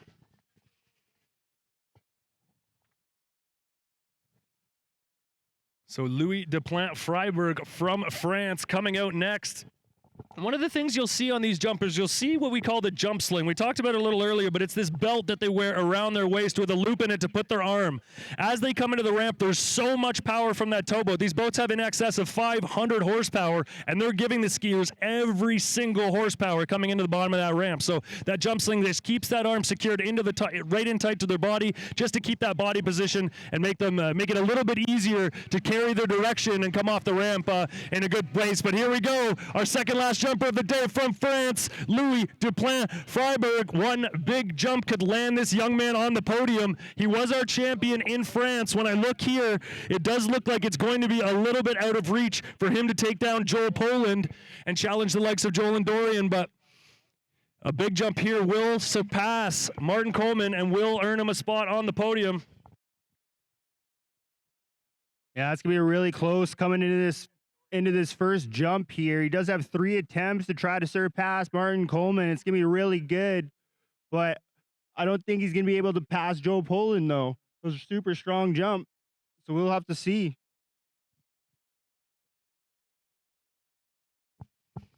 So I spoke a little too soon, because Louis can take this down. He can actually face Joel. We had our mathematicians in the judges' tower doing some calculations here. A 70-meter jump can get this done for Louis Duplant-Freiberg, which is the course record here, right around that 70-meter mark. So it's possible. It's been done here at Predator Bay before. Louis is a gamer. He took a huge poke at the ramp in the preliminary round. Let's see what he's got here. Super late on jump number 1, absolutely trucking it out of the turn. Yeah, huge jump from Louis on his first jump. Good round of applause for him. So I think right there, he probably just secured that third place podium finish, but he's wearing the red bib. He is our champion coming off the last event in France. And looking at the way this young man cut, he's going for that 70-meter. He's not going for third place. He's going for first. That was a big 63-meter jump from him. Trying to get the wave going in the crowd. We got to get someone organizing that wave. If I see a wave, a tear could come to my eye. So if he wants to be Joe Poland in the overall, he needs 7 more meters off that jump. That's quite a bit to gain. So 63-meter opening jump, I mean, that's no slouch of a warm-up jump. You can see Louis attacking out of the corner. You saw how hard he started. He turned his skis. He was super late. He waited a long time, and I'm really becoming a fan of this young man. You know, he was in here when I was talking about him challenging with Martin for that third place spot. He went out there, and the way he's jumping, I don't think he's looking for third. I really think he's going for the win. No, I just got told that puts him in second position right now. It guarantees him third spot. Martin Coleman is fourth. So we'll see what he does on these next 2 jumps he's got here, because if he does do 7 more meters, that does put him in first place. With 1 jumper left on the dock, such a gamer, Louis Duplant-Freiberg. Such a joy to watch him join this overall battle with Dorian and with Joel. But right now, jump number 2, he's late on this one as well. Charging into the bottom, big kick off the top. Oh my goodness. Oh, I'm not sure if that was quite 70, but he's getting a lot closer. He sure is out there, a flying Frenchman. So as he comes around, let's give him a round of applause to see what the distance was from the judges. All right, we have the winner today. 62.9. I thought he got a little bit more on that one, but he needs your guys' help here on jump number 3. He's looking for it. He's got 1 more left. He's looking for a 70-meter jump here, guys. Only a few men in the history of the world have gone that far, and Louis not looking too shy to go out and try and become one of them, and not only to join that illustrious 70-meter club, but to really put the pressure on Dorian Llewellyn and move himself up into that first place spot. Yeah, I know he's really got to push himself, but he is guaranteed a spot on the podium already with his jump. So he just got to push hard to try to get that, but he can also get second place here depending on how Dorian does.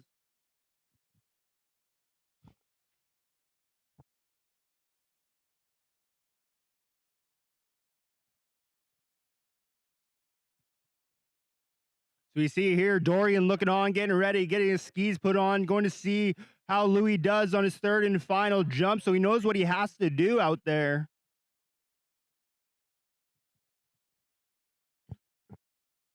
Just heard as Luis coming into his third and final jump. Dorian needs a 65.3. All right, what has he got here? He's super late on jump number 3. He's turned hard. He's got the speed and not quite getting as much lift, but an excellent set for Louis Duplant-Freiberg. And you got to give this young man credit. He is competing here with the likes of Joe Poland, Dorian Llewellyn, putting the pressure on. A 3-way epic battle here in overall, and these men, all of them in their early 20s. I cannot believe what I'm getting to watch out here today. So make some noise. Louis Duplant-Freiberg, he'll be at least on the podium. And it's going to be up to Dorian Llewellyn to see what position he'll be on that podium. Yeah, that last jump was 62.9 meters, so the same as the second one, but that does guarantee him a spot on that third spot on the podium.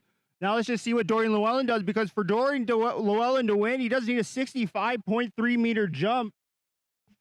And that's what Joel Poland did earlier today by putting out that massive jump. We came up here, he said he was happy, but you know what? He kind of came up a little apprehensive. He said, Dorian's gone far. He's a 230-foot jumper all day long. So time will tell, but no, a 65-meter jump is never a guarantee. It's never easy, even under perfect conditions, even if your name's Dorian Llewellyn. So Dorian's got to get to business here. He's really, he's got to step it up. And you guys, this is your hometown boy. This is our guy. So I better see everybody on their feet. I better see you guys making some noise. He needs a 65.3 meter jump. We're going to be looking to get it done on jump number 1 because my nerves can't take it if we get all the way to jump 3 and we don't have an answer. So we're looking to get it done on jump number 1, but as he goes by, let him hear you. Let him feel the love, Alberta.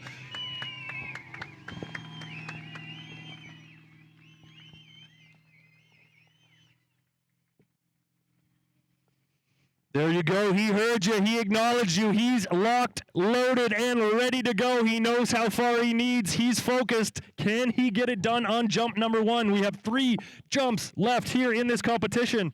What's going to happen? I don't know. Yeah, it's absolutely nerve-wracking just waiting for it. You know, I like you said, I hope he does it on the first jump because I want to be able to take it to the third jump. It's just going to be absolutely nerve-wracking. It's going to come down super-duper close. He's got to get that 65.3. We know he can do it, though. We know he can push it, but we'll see what he does today. He knows what he's got to do. It's in his mind. He's got to hit that jump perfectly, and he's got that wind coming in nice for him. Yeah, the headwind, absolutely perfect. Joel's talking about that. It was a little bit stronger than he anticipated. Hopefully, he didn't say that too loud and Dorian heard him.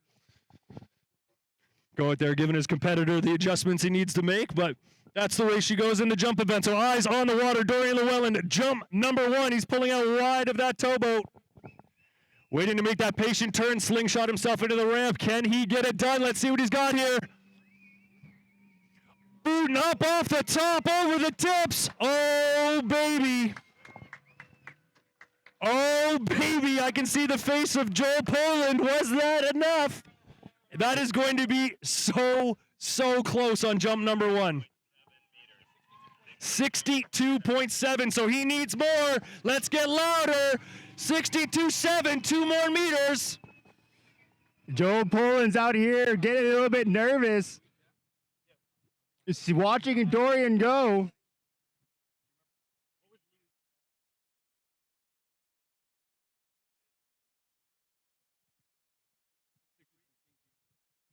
So he's still got 2 more jumps to beat that 65.3 meters. He's going to be flying for it to try to take Joel Poland for the average.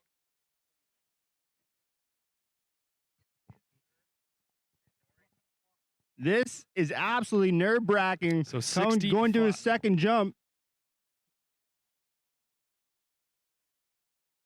So that jump there did put Dorian into the second place slot. So he did eclipse Louis Duplant-Freiberg. But Dorian Llewellyn's not looking for second place. He's out here to win. He's got 2 more jumps left to do it. He's already got a 63-meter jump on the board, 2 meters left to go.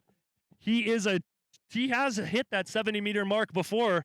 So let's see what he goes. All eyes on the water. Local boy, Dorian Llewellyn, jump number 2. He's got lots of speed here. I think he brought it down from jump number 1. Carried great speed through the turn. He's coming into the ramp. Great, kicking off the top. Oh, boy. Throwing the fist. I think that might have been it. A bib was just tossed into the bag. Let's have a look. Waiting on the judge's distance. Everyone on the edge of their seat. Did he do it on jump number 2? 62.7. He needs one more jump. Let's make some noise. One more jump. Joe Poland's over here laughing nervously as he goes back around for his third and final jump for Dorian Llewellyn.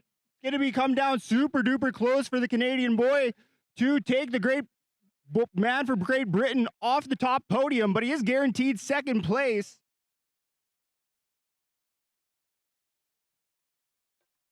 This is really nerve-wracking for the Canadian boy. And see how he does, brings it to the top. He knows what he's got to do. He can push it hard. He felt good on that second jump. I know he's going to come in feeling good for that third and final one. What just impresses me so much about the Joels and the Dorian of the world is the way that they always step up to the pressure. Like, this is a big event. This is a lot of pressure. A big jump put on the board, a 65-meter jump, and Dorian's knocking on it. He's right in that upper 63-meter mark. He's so close. It's a minor adjustment that he needs, and I just love watching them. They just perform each and every time, and it's just incredible to watch. So let's see what he's got here. This is it, guys. Third and final jump. This is the last skier, the last jumper of the day. We could see a winner if we get a 65-meter jump. Dorian Llewellyn, jump number 3, cutting into the bottom. Can he get the lift? Another great jump. Oh boy, right around, I don't know. It's going to be super close. That was a nice, another strong jump, though. It's going to be just down to the absolute wire. So let's see what the judges have to say. So either way, unbelievable stuff, guys. 64.2 meters. So that does mean Joel Poland is our winner. So close from Dorian, giving it his absolute all. You see on the replay here, watch this gutsy last jump right on that right-hand corner. Really nothing else you could ask for this young man. Absolutely attacked. Unfortunately, wasn't able to do enough, but he's got second place. Yeah, Joe Poland getting that first place, coming out with a big jump. Dorian Llewellyn getting that second place. And then Louise Freiburg, third place today in the men's. Absolutely amazing all weekend, all of these athletes that are here. It's been so much fun being here. Calgary Predator Bay, been an absolute amazing place to ski at. Just awesome all weekend. All right, and if we get a shot down on the dock, our champion Joel Poland getting put for a little bit of a celebratory swim.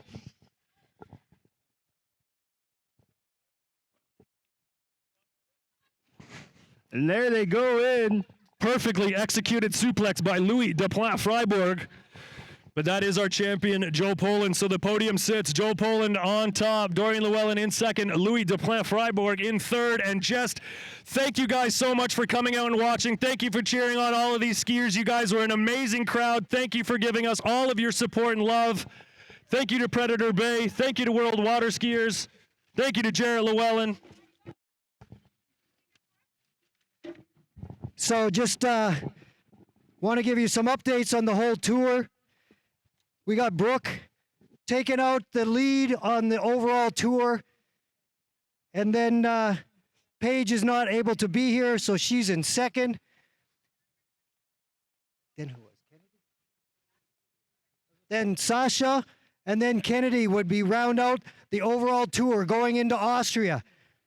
Going into the men's event will be Joel, and he's leading the tour with 180 points.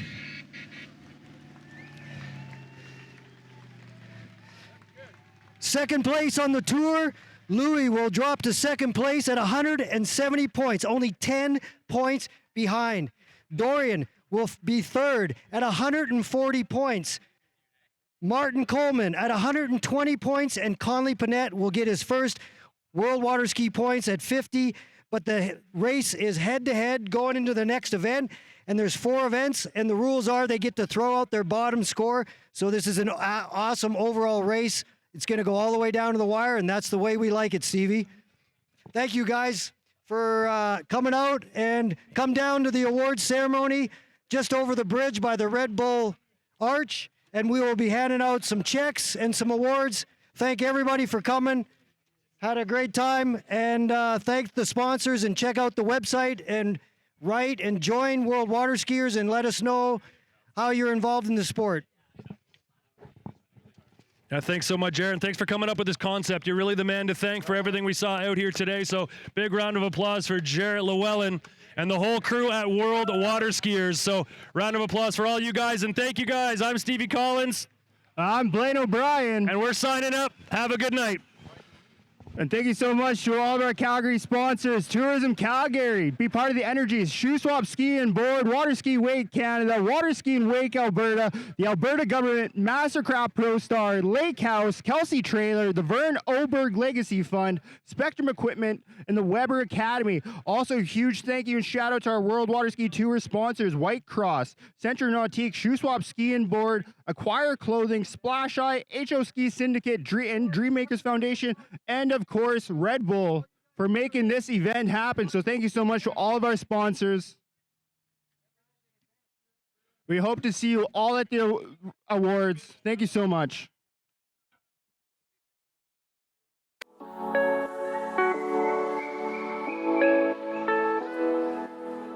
Hi guys, I'm Dorian Llewellyn. I'm here with Janina and Carlota Boneman. We're out here testing some new Camaro gear, but as always, we love our Camaro titanium suits. This is a Camaro titanium suit. It's super flexible and stretchy. It feels like a second skin. You wear it and you feel like you have nothing on and you can move freely. Like even the longer one is a little bit thicker, keeps you a little bit warmer, but it's like, it feels like you're wearing nothing and you can move freely and just perform the best you can. And since it's that flexible, it's really good to put on, zip it up, put it back off whenever you're done skiing.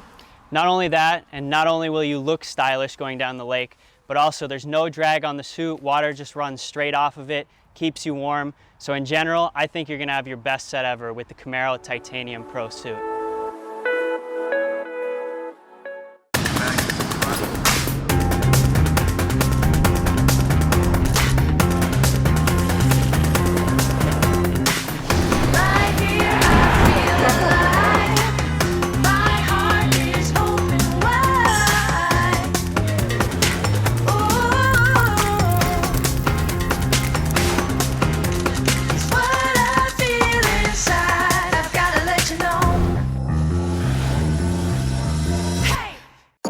The 2022 Calgary Cup is presented by Tourism Calgary. Be part of the energy. Shoe Swap, Ski and Board. It's always summer. Water Ski and Wakeboard Canada. Promoting towed water sports across Canada. Water Ski Alberta. Promoting grassroots programs across Alberta to develop the next generation of superstars. Join today. The Alberta Government. Supporting sport and community. Mastercraft Pro Star. Built on a legacy of world-class performance. And WorldWaterSkiers. For all the live action, scores, world calendar, athlete profiles, and more, subscribe today at worldwaterskiers.com. So we're going to do our award ceremony. So we're going to pull up all of our athletes. So each and every athlete who came up. So come up when I call your name. Starting off with the two athletes who qualified in our LCQ. Starting off with Kate Pinsoneau and Shay O'Brien. So looking here at the scores, Kent Pinsoneau coming 5th place and Shay O'Brien coming 4th. And these young ladies qualified for this event on Friday in the LCQ to get a chance to ski amongst the pros. So awesome job from them. We move.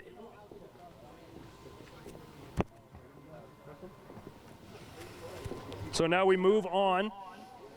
And our 3rd place competitor here at our 2nd stop here at the WorldWaterSkiers Overall Tour, representing the United States of America, Kennedy Hansen.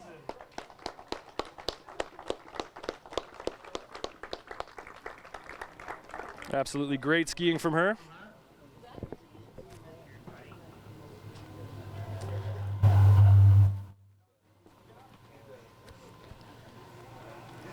Britta Llewellyn giving out the awards.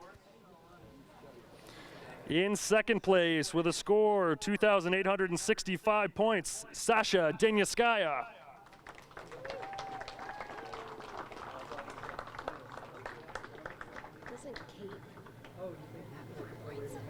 I think I said it wrong.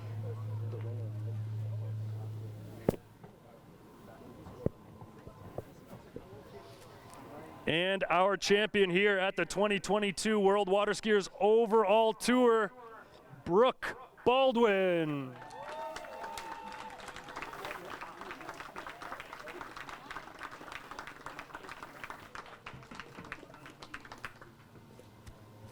And just a quick connection, the actual results were Shay O'Brien 5th, Kate Pincinel in 4th. So my apologies to those guys.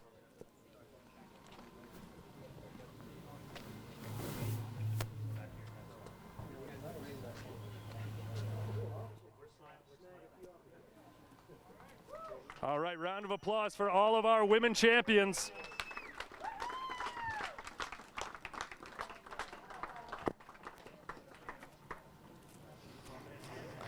And now for the fun part, I'm going to step back.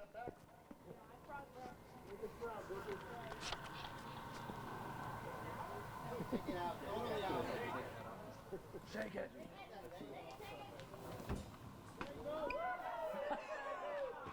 Yeehaw!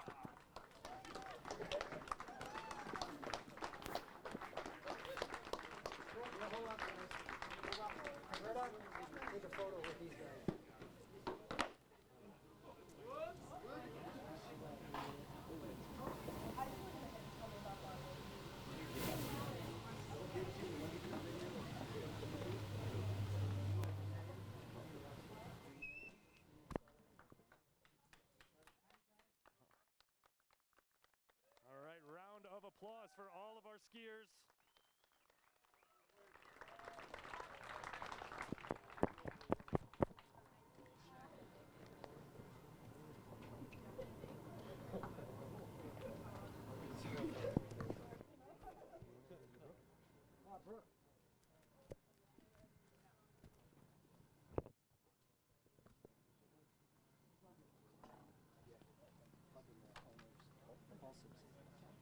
All right, so I'm here with our champion, Brooke Baldwin. Brooke, congratulations. How'd it feel out there taking home the title?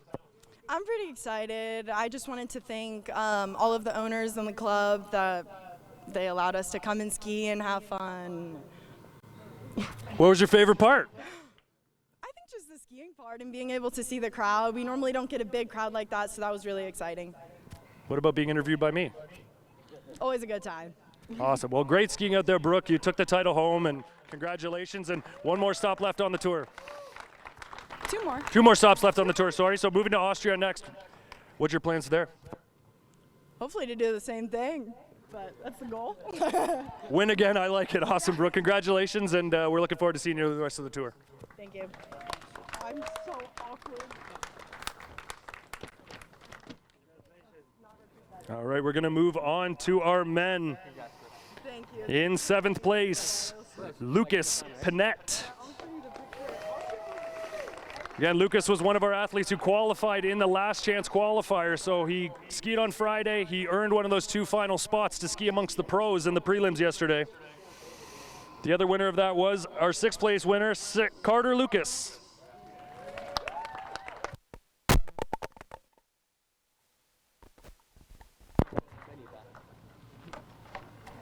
All right, so moving on from there, in 5th place we have Conley Panette.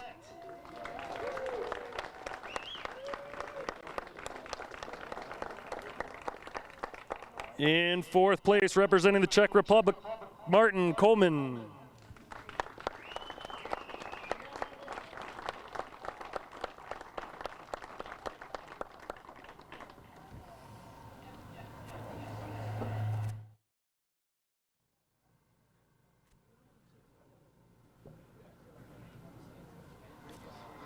All right, in 3rd place, Louis Duplain, Freiburg.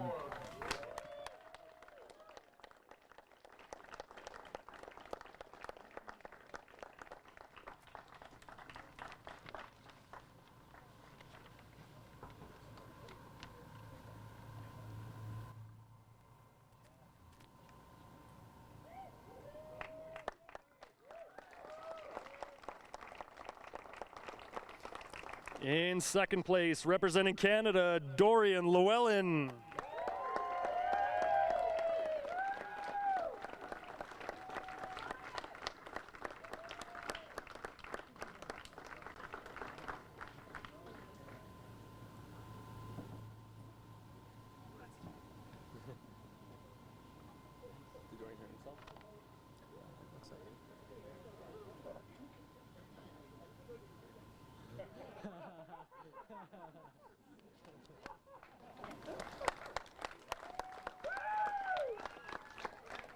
All right, and our champion here in Calgary, representing Great Britain, Joel Poland. Just introduce Dan when he goes up to give the line as the club organizer and his wife.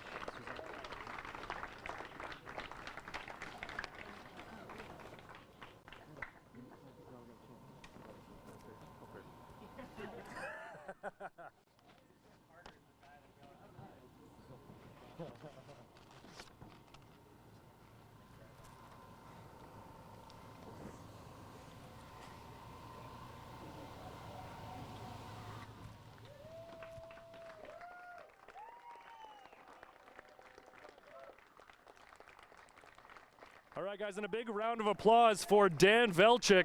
Going to present Joel with the champagne. Dan is the organizer here at Predator Bay Water Ski Club, so a big round of applause for Dan.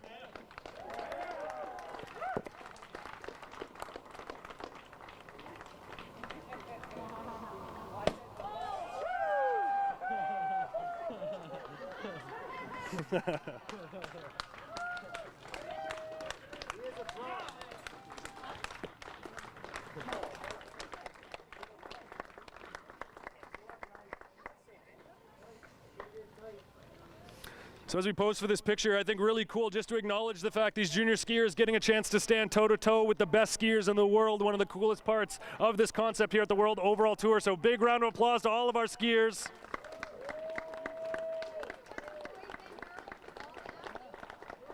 Girls, all back up for a picture.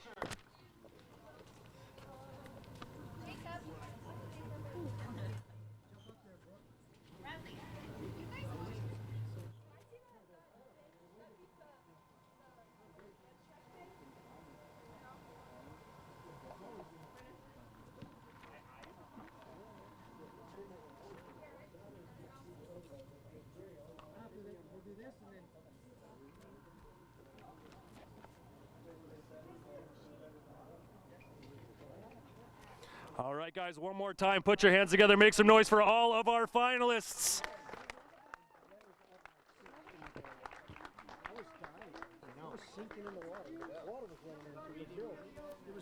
All right, all athletes who skied in the LCQ, come on up.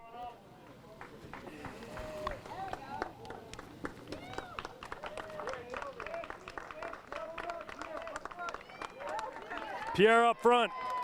Pierre up front.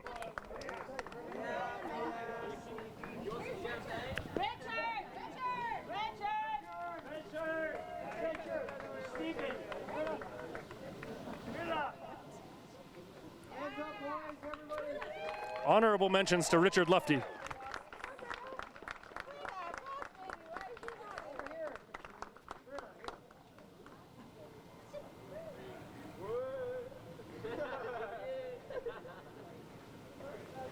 Hey, just a second. While we were at Willow Park the other day, we're not getting there. Well, no, I don't need that. Okay, while we were at Willow Park, Britta has some wine, and she says, I like that wine. So I went, and because it's exclusive to that place we went, so for Jared and Britta, I bought a bottle. So for Jared and Britta, organize it. But you told me you like the wine. It's for you guys today. Congratulations. Thank you for having us.